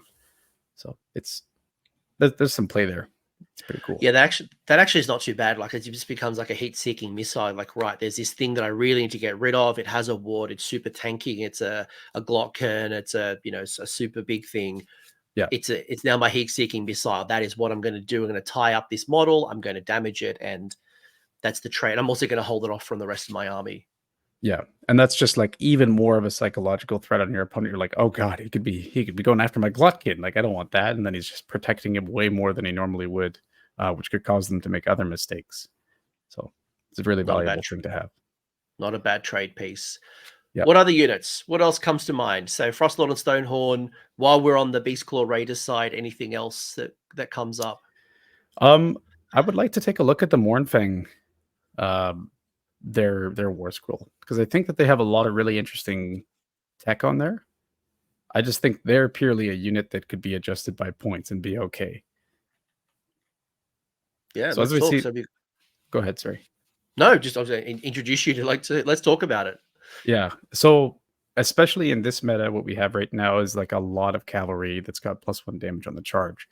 So you've got Blood Knights, Hex Wraiths, Dawn Riders, I think Cavaliers, like a lot of the Hellseekers or Hellstriders and stuff like that. Like there's just like so much charge +1 damage on light cavalry, medium cavalry, heavy cavalry, and to be able to take a flank with Mournfang and then have like 10 Dawn Riders charge into it on average with all out defense, like they actually might not kill these Mournfang. And if you're dedicating 420 points to kill 200 points. Like, that's a trade that should be automatically getting rid of that thing, right? And it might not. So that's really good with the Alpha Cavalry ability there. Then Lump and Wall of Flesh is really good too, because they can't necessarily be shot off the table if they're -1 to wound. Most things are wounding on like 3s or 4s, so going to 4s or 5s makes it really rough to get in there. And then their damage output's actually pretty decent. You know, if there's a pack of 2 of them, they've got a combined 15 attacks. They've got some extra run into cavalry if you want. Like in that Dawn Rider situation, let's say they didn't die and just the champion was left alive. On average, you kill, you know, probably 2 of them back, which is pretty good. So they're a really interesting piece. And then they're kind of nice to have if you have like a Stonehorn that you want to keep alive, because they can babysit him a little bit if he's in danger of being shot. Now he's -1 to wound too. So the only thing I would have liked is if that didn't just apply to Beastclaw Raiders. And thematically, it doesn't make a lot of sense either, because it's like, it's still a Lump and Wall of Flesh. Like, it doesn't change whether or not it's next to a Stonehorn or other Mournfang or something like that, right? It would be nice if it was near, like, if it was able to give -1 to wound against your Gutbusters too. That would be fantastic. And that gives you a reason to kind of mix everything. So, yeah. I was going to ask you, so if you were going to run more of a Dad Bod Gutbuster Mournfang, probably because of that makes it just that little bit harder to justify. Yeah. Yeah, I would say so. There is one reason that Mournfang becomes like still okay in a Gutbuster list, I think, and I ran one pack of them in my list this weekend, and that is they have 9-inch move, which means that when they run, they can go 10 inches or more, and 10 inches or more is kind of like the linchpin amount that you need in order to take the flanks on turn 1 with a unit without having to spend CP. So if you put like 1 on each flank, it's just a guaranteed tactic turn 1 on a lot of battle plans. Sorry. And then, you know, they're just a little bit faster. They don't get run and charge unless they have a prayer on them, which means they almost never get run and charge, because you're probably putting that on whatever chanted the prayer. But still, yeah, I think they still have value. Yeah, and the anti-cavalry piece we talked earlier about, there's a lot of cavalry. 200 points might be a nice little piece, or you can reinforce it for 400, or maybe you're better off having 2 units of 2. 6 wounds apiece. Yeah, I mean, control score 2 is decent as well. I think, to your point, what's going to handle your cavalry, your opponent cavalry, and this might be one of the pieces. But then when you're investing 400, are you better off with a Stonehorn or a Thunder Tusk? And pros and cons. Yeah, exactly. And with how cheap Gluttons are right now, Gluttons being 20 points more than this, I'm like, I'd rather have 24 wounds on a 5-up and like almost twice the damage output. Like, that's a much better trade for sure. And then it goes into that wound density conversation. Yes, agree wholeheartedly. Agreed, I guess. But they still got some really good use. The question is, what are you building around? And that certainly wouldn't build the whole force of Mournfang. Yeah, definitely. Any other Beast Claw Raiders you want to talk about, or do you want to go to Dad Bod? Let's do one more. Let's throw some meat on the bone. Yeah, let's do Frost Sabers. I think that's one that's going to come up a lot. Yes, I'm glad that you mentioned them, because I have been running something similar in my army, and I assume it's going to be for the same reasons. Talk to me about Frost Sabers. Yeah, so Frost Sabers are another one of those like linchpin units where when you run them, they can be going 10, so they can easily take the flanks. It's only 70 points for a unit. There's 6 wounds on a 6-up. My bad, not 4 wounds. They're 3 wounds each. So that's a little bit better. They're probably not going to kill anything. They're probably not going to be taking any points, as we see they're a beast with the maximum control score of 1. But them not being visible to enemy shooting while they're within 3 inches of terrain is fantastic, because all of a sudden your opponent can't just be shooting off one unit that's being used to get battle tactics for you. And this is just something that's constantly roaming around the board, maybe taking points, maybe securing new objectives like secure the flanks or take their land or something like that. It's just a really, really nice thing to have, where it's like your opponent really doesn't want to commit anything to kill such a small, like non-threatening unit. But because of that, they become very useful for the primaries and whatnot. Yeah. Agreed. My Stormcast, I keep referring to Stormcast because I'm seeing a lot of similarities. I'm running 2 units of Gryph-hounds. They're 80 points for 6. Not as many wounds, but for the exact same reason. I have 2 units that I can sacrifice as a screen. So if I have Nighthorn or Varangard, for example, they can screen. If I'm going for Seize the Center, I'm not committing something really good in my army because I'm now prone to being charged or losing the priority roll, and then they charge me. So I can put those Gryph-hounds in there, seize the center, or deploy them for take the flanks. Then if people ignore them, they can go into the backfield, go for objectives, or take their lands. If they die, I don't care because they didn't kill my other killy units, and they can soak the charge, and then I can come in. So personally, I've really valued the 160 points for 2 units of Gryph-hounds. I think you are in a very similar boat. I probably would have 2 units of Frost Sabers just for those examples. Yeah, for 140 points too. It's even cheaper than what you're talking about. So it's real nice. And the difference is that you can be hiding them, as you said, with terrain, while I can't hide mine. So just these are good value. The only downside I would say is that they're at that amount of wounds where and save where they could like accidentally die to a screen kind of thing. Where like if you get them too close and maybe your opponent has some fast chaff, like there's actually a chance that they could kill them. It's something really small. So they will definitely die to anything that pays attention to them whatsoever. But that means something has to pay attention to them. So that's nice in its own right. Well, the game I had last week, I had a unit of 10 Blood Sisters go into my Gryph-hounds, and it stopped me from take the flanks in the upcoming turn. But it was a unit of reinforced Blood Sisters that killed 80 points of Gryph-hounds. I'm like, okay, I'll accept that. And then I just went in and charged them with Krondus instead. So I'm like, I think that was fair. Yeah. All right. Anything else from Beast Claw, or do we want to go to Dad's? Let's go to Dad's. Where do you want to start? Who do you want to talk about? I mean, we kind of have to go with who makes our Ravenous Brute's ability work, and that's going to be the Nobblers. The Nobblers are good too. That's what makes it. Yeah. No, they're good too. Hold on, just while Nobblers on the screen, and I swear I will go to what we were just talking about. But Nobblers are a screen. Yep. Nobblers are cheap. I'm not as cheap as Frost Sabers. If I was running Dad Bods, would I still run Frost Sabers? Do I think do Nobblers play that role, or are they playing a different role? They're playing different roles for sure. The Frost Sabers are able to get you objectives and stuff like that. Nobblers are purely a screen, and they're really annoying for your opponent. Nobblers are the cheapest 20 body unit in the game at 120 points. Absolutely dirt cheap.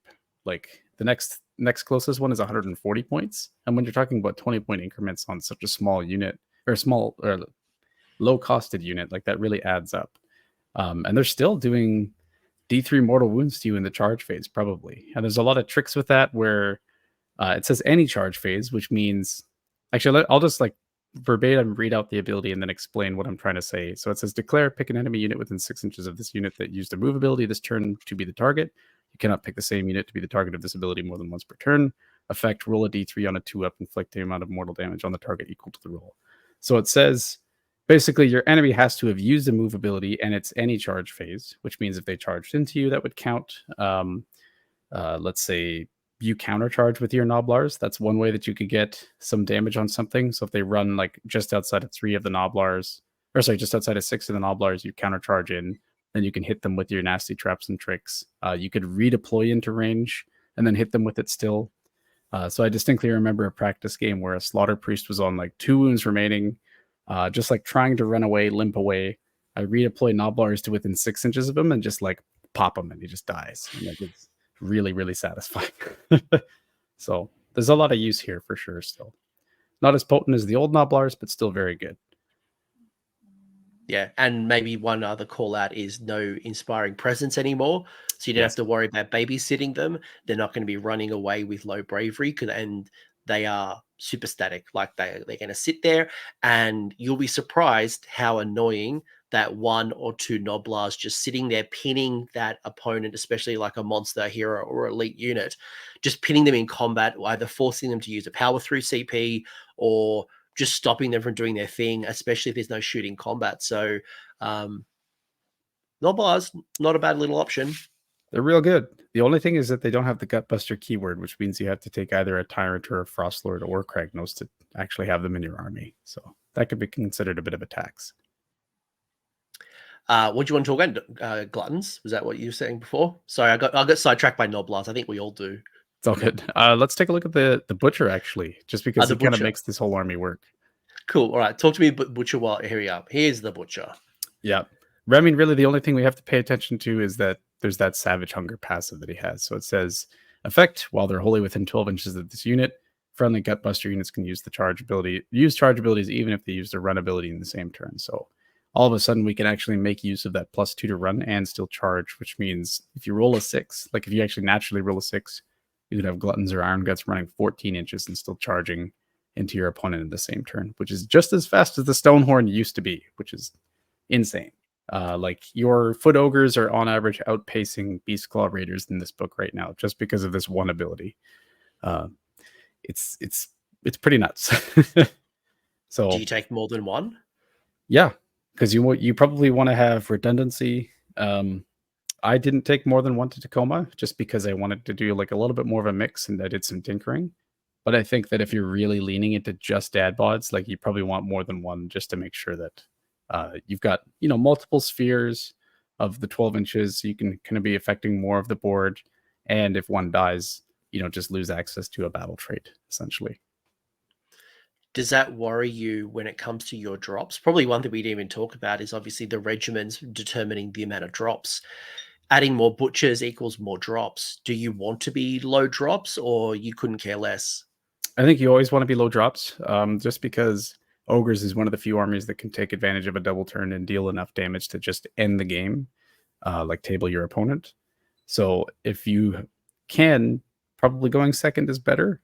And I think that's one of the weaknesses that Ogres has, is that it almost feels like you're kind of forced into being 3 drops, which is like the standard amount of drops right now. But in the last edition, it was really easy to be a 1 drop and be forcing your opponent to go first. So yeah, that's one downside for sure. There might be a reason why you take something like a Kragnos, for example, where Kragnos can just bundle literally everything in, reduce your drops, but then we lose the synergy bonuses. But then I would counter you, not counter, like I'm not actually countering. I'm not going to spend a CP against you, mate. But this is, again, where the Frost Sabers really come into play, where if you're given first turn, okay, I don't care. I'll go Caesar Center. I'll take the flank with those Frost Sabers, and I haven't committed, and I can hold back my force and then still go for the double turn without committing my force in the center. And then I get charged, maybe countercharged. They've shot me and charged me and done their things. So again, this is where the value of Frost Sabers probably come in for me as well, just to double down on that point. Yep. But I'll counter your counter, which is that if you want to have Frost Sabers, you have to have yet another hero to be able to unlock them, right? It has to be a Tyrant or a Frost Lord or Kragnos, as we said. So that's and like you said, if you're more drops, maybe you don't care and you're okay with going first. But simply the opportunity of being able to go second is really nice, just so that you can potentially table your opponent when you need to. I tell you what I do care about, though, auxiliary units. Good time to talk about it. Yep. Don't pick them and make them auxiliary units. So despite my love of Frost Sabers, if I had a choice, I had to either pick them in my list and make them auxiliary, or not take them and not give up an auxiliary. I wouldn't take them. Unless I can put them into a regiment, I'm not giving away an extra CP every turn for the sake of 2 throwaway screens. So that's the asterisk, the fine print that I would tell you on this. They're not worth that much. Yeah. If someone asked if you want to give your opponent like 25% more of anything for just 2 screens, your answer would probably be no. Like it's a huge downside to be taking any auxiliaries right now. Yeah, I avoid that. Like that. No list has auxiliaries. I do not want to touch auxiliaries. That free CP every turn, and then you get an extra one being the underdog. It's just a huge force multiplier. It's too powerful. Yeah, wholeheartedly agree. What other War Scrolls do you want to talk about? Two more from this side, and then we'll get into your lists. Two more. I really want to. I think we have to talk about the The Slaughtermaster and the Glutton's probably be my next two picks. All right. Well, there's Gluttons. So I saw Actually, Gluttons wait. Everyone's already seen Gluttons. I just realized that. Everyone's seen everything. The battle pack's available to everyone. No, I know, but I'm saying that was part of. You're right. Yeah. Sorry, Gluttons. We'll go with Gluttons. So the key thing here is that they have stayed almost exactly the same as in 3rd edition, and in 3rd edition they were still highly valuable. Except now they're faster because they have access to Ravenous Brutes, and the Butcher gives them run and charge, so they can just be running across the table. And then this isn't insatiable gluttony is like actually a valid reason to want to use Feast on Flesh during the game. If you have a ton of bodies on all of the points, you use Feast on Flesh. Now you're adding, what could be 6 to your control score, even if you have only one ogre body on the point, just because it adds 1 to the control score overall for each model that you have in your unit. So they're just really good at 220 points as of making this video. Highly, highly efficient. They're 25 attacks on force 2s, Ren 1/2 damage. Like, it's just sheer volume at that point. Even if you're being debuffed and hitting on 5s, like you're still probably getting 8 to 10 damage through on like a 4-up save or something, right? Like, it's still very potent. And then with how many +1 attack abilities we have in this army, you can be getting up to 37 attacks, I think, with this unit. For 6 guys, for 220 points, like, it's ridiculous how much volume of attacks you have. And you're like, I don't care if you're on a 3-up save. You're going to roll some 1s and 2s. You have to, if you have, 25, 30 wounds getting through, right? So it's, they're just a really, really efficient unit. And that's why we're seeing a lot of people kind of spam them right now. And it's been pretty much all but confirmed they are going to go up in points at some point in the near future. So don't get too comfortable with it, I think, but it's still really good at the moment. At what price point do you think about pulling back your investment in Gluttons? I think if they were north of 240 points, that's when I would probably start like pulling off the gas a little bit. Even if you have a 10-point increase, propagating that through like 7 or 8 units of Gluttons in these spam lists like people are talking about, it's pretty huge. It's the difference between getting 1 extra unit and not, probably, most likely, right? So I think it would be fair for them to be 240 points, which is the same as Iron Guts, yeah. My hope is that they're going to be like 230 or something, and it's just enough to have not quite 7 Gluttons. I actually haven't done the math. I probably should. But yeah, if they were 250 or more is probably when I would consider taking them in my list. And notice we didn't say shelf, we said take the foot off the gas, like just pull back a little bit. Maybe you don't as invest into Gluttons. You certainly do have some Gluttons because the value is still there, but do you go and build all into it? Probably not. Yeah. And it doesn't seem like it has to be a huge points increase, just because as soon as someone's taking 7 or 8 units of something, like I said, increase it by 10 points, that's 80 more points in your list, right? It doesn't have to be drastic. I think it just needs to be a little higher than it is right now. It's just a little too efficient. Yeah, I agreed, and that's part of the problem. Like, it's a strong profile. Like, there's no crazy abilities. Like, there's nothing, exploding 6s, no crit mortals, but the points per wound is very good. Yeah, and the damage profile. Yep, absolutely. Got one more for me, or should we go into your list? One more is the Slaughtermaster. I think a lot of people are going to be bringing this. If you're going to be leaning into the dad bots for sure. The big thing is that he's actually cheaper than a Butcher by 10 points.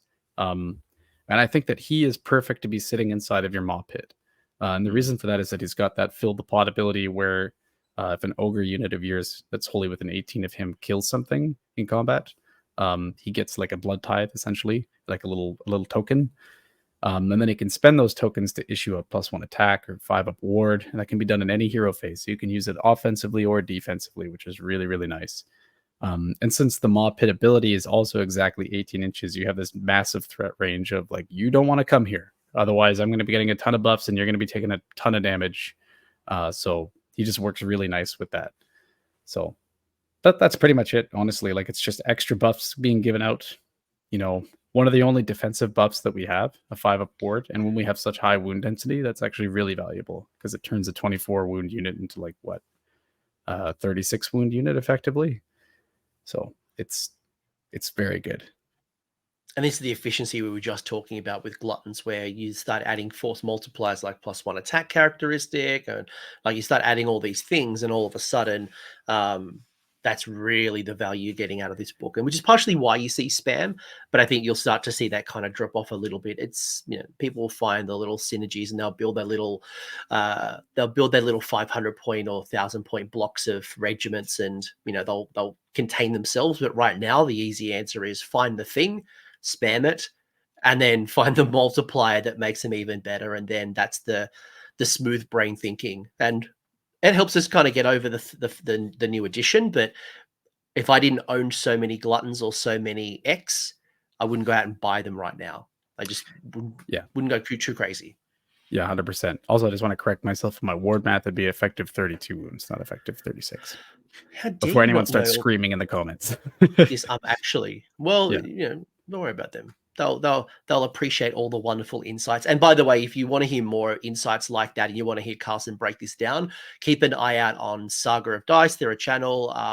Carson is one of the two, him and Rob. And I know that you'll be doing a breakdown with some Math Hammer coming up as well in the near future. Maybe this video pressures you to do it a little sooner. But Ogres, looking good. Interesting war scrolls. I'm waiting for the day that I can run a whole army of man-eaters and firebellies, but that is just me. I'm a simple man. I love the idea of firebellies. I just want one day that they're going to be good. Just come on, firebellies. Yeah. They were good last edition, in my opinion, but they're definitely not now. The last edition was like that. If you can't be decent in this edition, then you'll never be decent. Yeah. But they were interesting. What is also interesting is some lists. So your first list here is we've probably this might be a really quick one because we've already talked about this one's gonna be a quick one, right? So you've got your Prophets of the Gulping God. You have 3 regiments. Regiment 1, which is your general, is Slaughtermaster and 6 gluttons. Regiment 2 is Butcher with trophies, with gluttons, 6 gluttons, 6, so 3 6s of gluttons. You got a Butcher with Touch with the Everwinter, and 3 units of 6 gluttons. This is glutton spam, 2k on the nose. So as we've already said, if a points adjustment comes in, which is probably likely, you'll probably need to at least drop 1 unit of 6. But talk to me. Oh, by the way, you've gone Morbid Conjuration. Why this one over the others? Morbid Conjuration, just it's kind of like the flavor of the week, it feels like, for manifestations. It's just got a really good toolbox available, and you have 3 casters in this list, which means that you're more likely to be able to use all of them. So just really good. It's just really a good toolbox to have. And I think in the top 10 at Tacoma, like 9 of them had Morbid Conjurations. So I would also expect that they're going to maybe be changing something about them in the future too. So don't get used to it. Don't go, buying and painting them just because of this video or something like that. But it's still, it's use it while you can, I guess. Yeah, if you own it, run it, use it while you can. They're still very good, but I would imagine at some point in time, Purple Sun, Shackles, Gravetide is probably going to get some type of adjustment. Yeah, 100%. But yeah, as you saw, this list is 100% spam, and and this is really just leaning into like everyone saying that gluttons are just purely, efficient, and it's true. And there's a couple things to note in this list. We brought up that the Mawpit is really valuable. You'll notice that there's only 1 unit of gluttons in the regiment, the general's regiment, and the reason for that is because the current GHB has a lot of like anti-general's regiment stuff in there right now. You have a battle tactic that's tied to killing something in your opponent's general regiment. You have a deployment phase ability, which gives one of your general's regiment units +1 to hit and wound against other general's regiment units. So if you have a lot of stuff in your general's regiment unit or general's regiment, that just means that more of your army is vulnerable. And because you can only buff 1 unit with that same ability, you might as well just have 1 in your general's regiment if everything's the same.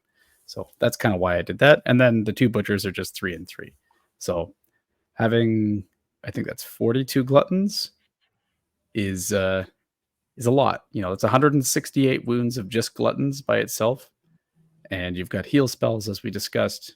You still got your touch by the Everwinter if you want to be powering up that pulverizing hailstorm, or maybe getting off that obscuring terrain one to avoid shooting.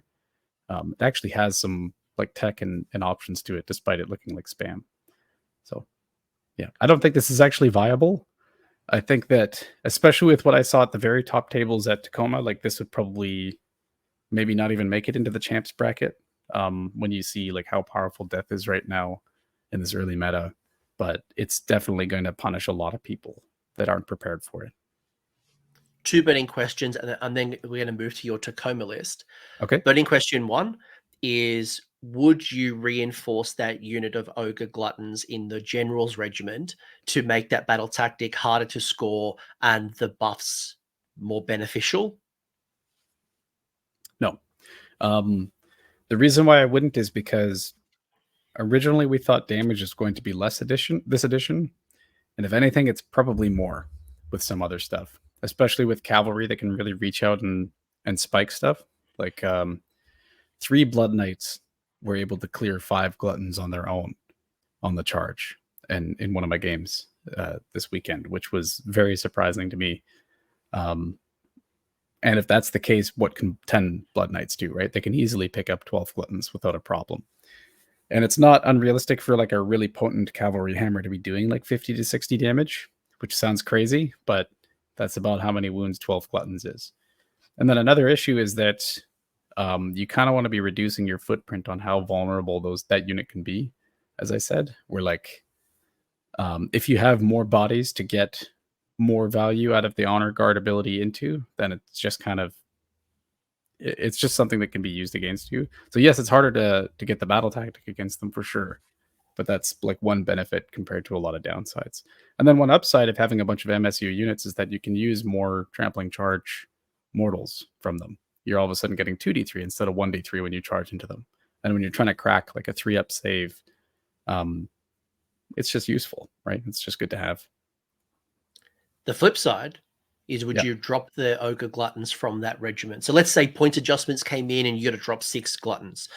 Would you, because we've seen this happen a few times actually, where the general is a solo regiment where there's no other units in there because, again, the battle tactic becomes harder. They don't care about priority targets. Would you consider running like a solo unit, just no unit? I would consider it, but I think the main thing that Gluttons kind of struggle against is really high saves, because you're all Rend 1. And part of the honor guard is that you can be an additional rend against like one thing of your choice, essentially. So let's say you're running into Blood Knights that are on a 3-up save. You really want to be Rend 2 into those, otherwise they're on a 3-up forever with all-out defense, and it's going to be really tough to crack. And just having that one unit that's really going to spike something hard in your opponent's army is really nice to have. And it's nice to just have the option. So, no, good, love it. Again, I want to get into your thinking behind pros and cons, right? There's pros and cons. There's no right answer, but probably the trade-off of +1 rend and choosing cavalry or infantry or monster will be better than denying a battle tactic, because there's still a lot of achievable battle tactics. So yeah, good thoughts. Yeah. The other list. Oh, sorry, go on. Oh, I was just going to immediately start talking about this list. The other list. I was going to introduce it. Let me introduce it for a sec. Sure, for the folks who are probably listening and they're painting and they're like, "What's the other list?" I'll give you 30 seconds if that's okay, Meat Man. We're not quite ready yet. So we got the General's Regiment, Slaughtermaster, 4 Iron Guts, 6 Gluttons. Regiment 2 is Frostlord on Stonehorn with gruesome trophies and Touched by the Everwinter. 20 Noblars, 2 Mournfen Pack. Regiment 3 is Butcher, Iron Guts, and Gluttons. Talk to me now. All right. So you'll notice that basically everything around the list is the exact same. It's still Prophets of the Gulping God. You still got the Mawpit. You still got the Morbid Conjuration. It's very similar to what we had before. Just because I think those are kind of universally really good right now. Then me being kind of like a contrarian of some kind, I was like, surely there must be something better than just spamming Gluttons. Surely that there must be like a better option. So I was kind of trying to go back to 3rd edition. What I did what I did was like doing a mixed arms list where you're bringing just a little sprinkling of everything. Everything has its own job. Everything is kind of like really, it fits together nicely, but they all have like different specialties. And I will say that the new ogres feels a little bit more like they want you to really focus on like explosive energy, like really getting in and hammering your opponent more so than being like reserved, which is how I used to play. And I learned that lesson kind of in a bad way in my 2 losses, I would say, in Tacoma, where like being a little bit more reserved sometimes is a bad thing when your opponent is able to reach out and hit you anyway if they have like cavalry of some kind. So this list, I think I was trying to achieve a couple things. Number one, you'll see the General's Regiment has both a unit of Iron Guts and Gluttons. And the reason for that is because I wanted to have the option to pick any of the buffs on either Iron Guts or Gluttons against my opponent. So maybe if they have a 3-up save, maybe I want more rend on the Iron Guts, so they're rend 3 into something. Maybe if I'm playing against Night Haunt and they have access to like a -1 to wound or something like that, I want to go +1/+1 to hit and wound against a General's Regiment and just get the volume of attacks through on Gluttons. That's really nice to have. Or Tzeentch, which can be -1 to hit and wound, like same reason. And then it's still a relatively low footprint where I can keep half of my army away and half of my army towards my opponent, where the away part is probably the General's Regiment when I don't need them to be hitting something yet. Then the Butcher's Regiment is basically an exact copy of the Slaughtermaster one, where it's just a butcher instead. Like I would usually start off by deploying the Slaughtermaster Regiment first, because it didn't actually give my opponent a lot of information, where like the Slaughtermaster would go down and he would be next to the Mawpit, and my opponent's like, cool, I know that something's going in the Mawpit, which is something you kind of could figure out based on the faction terrain placement anyway. And then because ogres are so fast, even though they're near the Mawpit, they could go any direction away that they want to, whereas the Mawpit is reaching like 18 inches around it, so it's probably going to be in a very central location. And then in the last regiment, the Frostlord on Stonehorn one, you see that kind of tech piece that we were talking about before, where he's got gruesome trophies and the touch by the Everwinter. Like he is a lone agent that can purely just be a heat-seeking missile, like you said earlier. He can be dropping that mortal wound bomb with the pulverizing hailstorm, or he can be reaching 18 inches across the table and just smacking something. Like I think in my it was one of the middle games I played against a Cities player who just dropped 20 Fusiliers about 20 inches away from the Stonehorn, and I was like, he's giving me the first turn, and if I roll a 4-up on the run and charge, I might just auto run in and kill them the first turn. and there's no unleash shell anymore. You basically got his cover fire, but there's no unleash shell. So thoughts and prayers. And the Fusiliers, like, they don't start fortified or anything like that, so they're getting 1 shot each. I was like, yep, that's a choice I want to make. And I did, and it was great to have that option. And then, as you'll see, you have 2 units of 20 Noblars, cheapest 20 pack in the game right now, and they're still really good. And being able to protect yourself from an alpha strike is really important when you're so fragile on a 5-up save. So they're just covering like a lot of ground. And then I had that 1 unit of 2 more, in fact, which were just kind of like there for objectives, taking the flanks. Maybe they'll kill whatever my opponent puts on that side of the board, because it's just going to be fast chaff or whatever. And then usually what I did was, if I was taking the flanks, I'd have a wing of Noblars kind of extend up to one edge of the table in like a diagonal line, and then throw the Mournfang on the other side, so that it would just be, kind of like swooping around the board with my whole army, really just being a bully. Yeah. And most units that are hitting the flanks are likely like fragile, cheap, like Mournfang pound for pound is going to control that flank. So unless you commit, a deadly combat beast, the Mournfang are probably going to be doing pretty well. And as you said, you're probably overcommitting to handle the Mournfang. So that's a win in itself. Yeah, absolutely. So yeah, that was kind of my reasoning behind this list. I would say it did pretty well. I went 6-2 at Tacoma. Very happy with that result. But I think that there's definitely changes that could be made to make it better. And we know a lot more about the meta than we did before the tournament. And yeah, it'll be interesting to see how things shake out for sure. We've got some rapid fire questions and then we'll wrap things up. Sounds good. First off, while we're talking Tacoma, what was the best meat you had at Tacoma? Ooh, there was a really good Mexican place called the Matador that we went to, and I had some really good carne asada tacos that were just chef's kiss. Excellent. That's the one thing. That's one of the biggest things I miss from being in the States is we just don't have a lot of authentic Mexican in Australia. So, whenever I remember, I think one time when I was finishing LVO, I swear I had Mexican maybe 3 meals in one go. Like I was just Mexican. I'm just Mexican to my heart's content because it's so hard. But that sounds delicious. It was delicious. It was very good. Although I am looking forward to Atlanta and some barbecue again at Fox Bros. Man, I'll have to go. I didn't get to go last year. Well, if you come, we'll meet it up. Surely there's like a OnlyFans page for men eating meat. Yeah, sure. Get some subs. While we're talking Tacoma, based on what you just went through, right? So that was your list.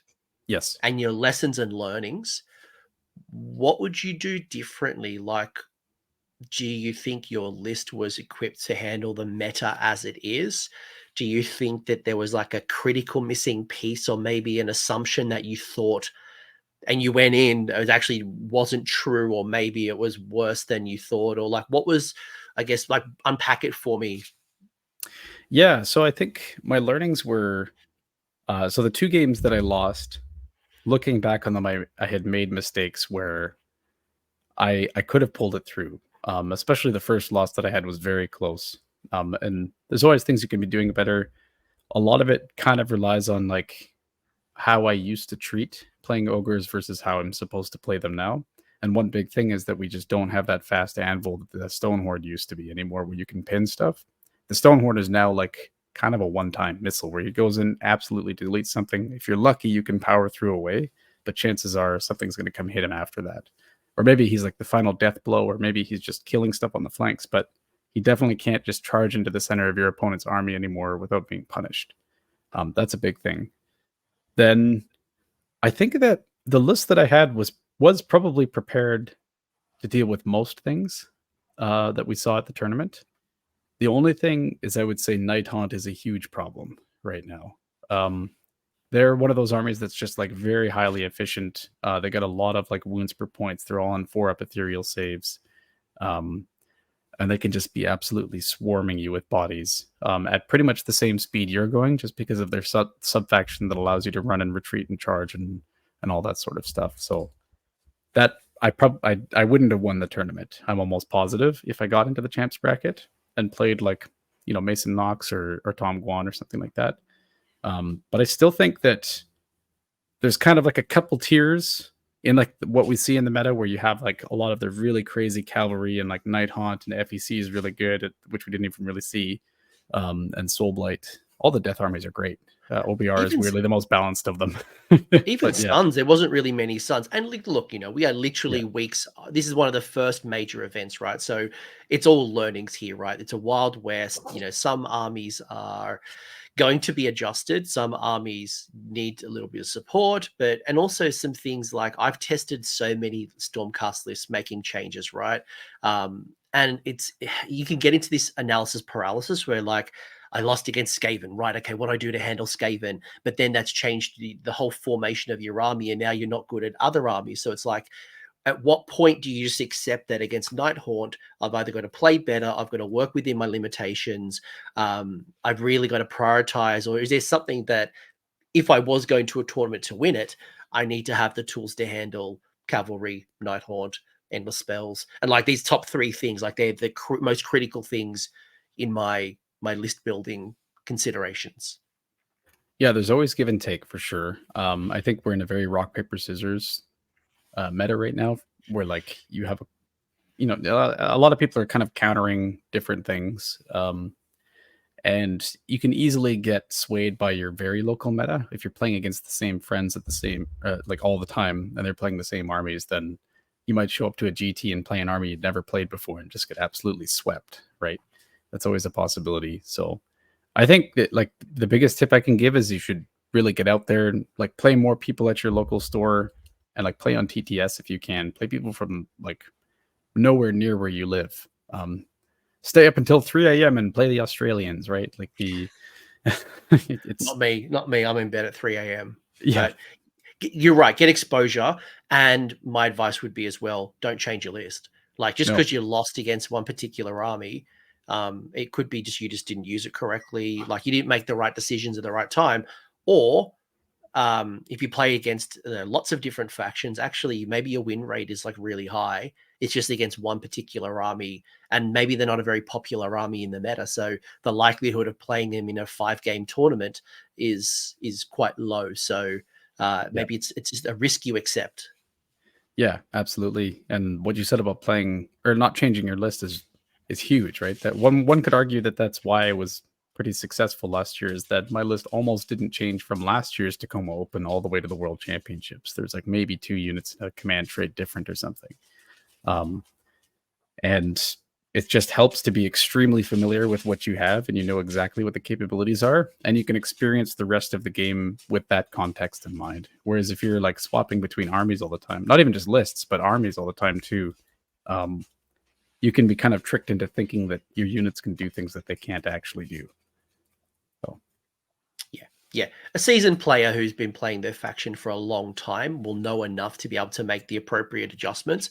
But if you haven't got the reps in, you probably shouldn't be just going down the rabbit hole, constantly changing. And if you are, they should be very small changes as opposed to big wholesale changes. So that'd be just some advice for us. Couple of other quick burning questions. I'm conscious of time and I should go to work at some particular point. That's what happens when you record in the morning just to capture time zones and legends like Carson, who has literally just played in Tacoma, if you haven't heard already.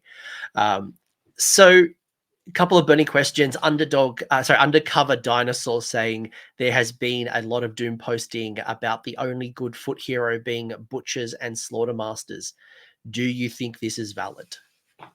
Kind of. Yeah. It's I would say that, like, you know, you could argue that you want to bring a tyrant to get access to frost sabers and noblars and stuff like that. That makes sense, but that could also just be considered a tax. I think the Bloodfelt Hunter is a little bit too expensive for what it is, and then the Icebrow Hunter is just not particularly useful right now either. So I would say that's accurate. They're the best for sure.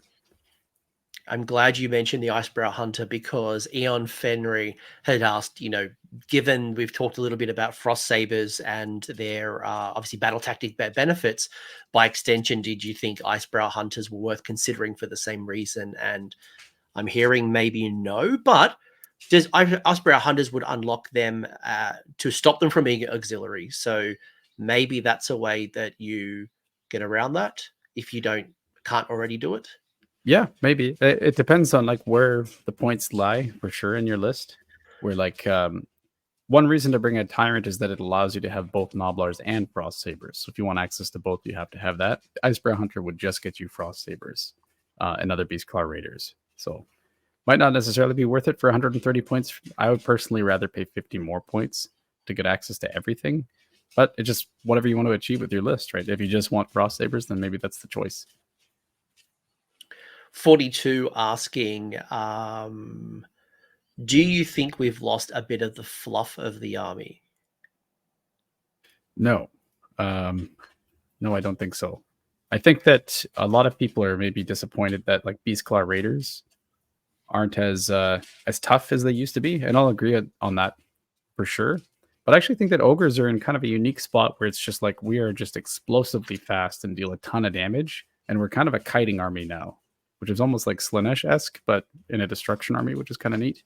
And in combination with being a kiting high damage army, we have very like high wound density typically. So I would say we're pretty unique rules wise relating to the lore, where it's just like we're nomadic big ogres that are just like running across the plains and just like absolutely demolishing everything in our path. Like I think it still fits pretty well. Maybe the last burning question. There's a lot of good questions. I'm sorry, Discord, I can't get to them all. And I'm sure we'll discuss this more in greater detail on Discord itself. Shout out to everyone who contributed. But maybe like to bring things home a little bit, when ogres do get their battle tome finally, what are you hoping to see? Are you hoping to see particular models? Are you hoping, because I think, everyone's been stripped back with these indexes, right? There's some things that people are feeling missing. Like the first thing actually, so one of the first things that I noticed when I was looking at the 4th edition core rules, when I was talking about not called enhancements anymore, whatever they're called, whatever the higher overview is called. Anyway, I noticed that in the core rules, it has an example of mount traits. So it actually says, artifacts, mount traits. I went through every single faction pack looking for a mount trait. And I thought if anybody has a mount trait, it was ogres. And there was none. And I actually reached out to Games Workshop. I'm like, is this a mistake? Why are we referring to mount traits when no one has mount traits? So I can only hope or imagine that mount traits are coming with the battle tome. So back to you. Final question. When this battle tome drops, who knows when, what would you like to see added to ogres? And that's an open, you tell me what you want. Yeah, I would really like to see just like more expansions on the Beastclaw Raider side of things, because you really just have 2 kits, right? You have the Stonehorn kit and the Mournfang kit, and that's about it. So seeing like a Mournfang hero would be really cool, giving a little bit more personality there. And then just some like, refreshes on like the foot heroes we have. Slaughtermaster Butcher would be great. And then rules wise, it would be nice not to be like really tying the entire functionality of an army around one model. Like a Butcher unlocking like all of your speed is a little much, I think, just because if it dies, then it really just shuts down your army. That feels kind of crazy. So just like being able to have like multiple solutions to the game would be great, instead of just like losing an entire chunk of your functionality when one thing dies. I just had the wildest idea, literally just talking to you. And I was thinking about this refresh Slaughtermaster, right? Because the Slaughtermaster is pulling the little pot, right? What if the Slaughtermaster could pull the Mawpot? And that's a way to advance it up the board. Now, that's I don't have no idea if that's coming, but that's just me pie sky dreaming. But like, is that a way I could bring that up the board? Like, yeah, let me unhitch this stupid the little pot and bring the big pot. Thoughts? That'd be awesome. Yeah, and I think it's a great solution to being able to continue to be mobile. So I'm all for it. And it's thematic. Right. I'll tell Games Workshop now. Let's just write it in right now. I don't know where it is. Like, just get a pen and just write it into the print of the battle tome. Yeah. And I've said again and again and again and again. Please give us a Noblar hero. Like, if I want to invest into scrap launchers and Noblars and something, right? Give me something. Like, I don't know. There are people out there who are very passionate, and I'm sure they want to use Noblars more than just as screens. And maybe there's a viable build somewhere. Give me a hero. Give me 3 Noblars in a trench coat or something dumb. Give me like a Noblar riding a Frost Saber, or, standing on the top of a Yeti, or just something. Give me something. Give me something. Give me a squig. Give me some squig. I don't know. Yeah. Like the red Gobbo, except a Noblar instead. Right? That'd be cool. I'm down for that. Charleston, you have been incredible. I didn't forget. Hey. Memory like a goldfish, but I remember that one. Appreciate it. As I've mentioned, you are streaming constantly on Saga of Dice, so I'd highly recommend go check that out. You and Rob do wonderful conversations, very random at times, and certainly Rob gets sidetracked by me constantly jumping into the chat, and then he'll acknowledge me. I'm like, just ignore me, like just talk about your things, stop acknowledging me. But you guys always do a great chat, and I've always thoroughly enjoyed some of the insights, a lot of the insights that you provide on the channel. You also do battle reports, so if you want to see some of this, although I hear some of the equipment need to be replaced, or at least getting a bit hot, but battle reports are on your channel as well. Any shout outs, anything you want to say to bring us home, any people you want to acknowledge? No, I'm just thankful for everyone in the community. Everyone's been super nice. A lot of people came up and said hi during the tournament. Don't be afraid to do so. A lot of people were like very timid about it. It's totally fun to just come for a high five or something. Check out the other AoS coach videos on the channel. There's tons for each faction. I'm also in the AoS coach Discord, in the Ogres chat pretty much always. So feel free to give me a shout there if you want to chat. And yeah, thank you guys for watching. Mate, you're awesome. And if you are in Atlanta as well, or when I see you next, I'll have to bring you over some Australian meat. I'll bring over some kangaroo. I'll bring over some... What have I got? I can buy kangaroo and crocodile jerky. So I'll bring that over, and I'll contribute that to the pot, the Carson pot. Sounds good. And I'll bring you some candied salmon, which is not necessarily a Canadian thing, but it's Pacific Northwest for sure. Probably a refill of that jug of that maple syrup. I think I'm starting to run low. That was an industrial. My wife was just like, "Why do you have an industrial jug of Canadian syrup?" I'm like, "Because my meat friend gave it to me." And my meat friend, my meat friend. And she's like, "What are you doing?" All right, I have to go to work. You have to do something, probably rest after a massive week in Tacoma. Thank you so much. I hope you enjoyed the discussion. Plenty more to unpack, I'm sure, as the meta settles and lists evolve and points change. And there'll be more and more discussions coming along. But this should hopefully be a good start for you to start thinking about and unpacking the Ogor Mawtribes faction pack for 4th edition. All right. Thanks, everyone. Hope you enjoyed it. And until next time, I don't know. Well, how can we close this one out? Like I was going to say, just don't roll a 1 on your prayer dice. That sucks. I hate that so much. Yeah, don't do that. Don't do that. All right. Thanks, everyone. Bye. Thanks for hanging around until the end. I hope you enjoyed that video and you walked away with a few new ideas. Now, if you did, I would love it if you pressed like on the video, as well as left me a comment with your thoughts. The conversation will continue over on Discord, and the link is down below in the episode description. I also want to give a massive shout out to the AoS Coach patrons and YouTube members who are supporting the channel and the growth that you're seeing here. So cheers, you are all bloody legends. And until next time, don't roll a double 1 on a spell cast.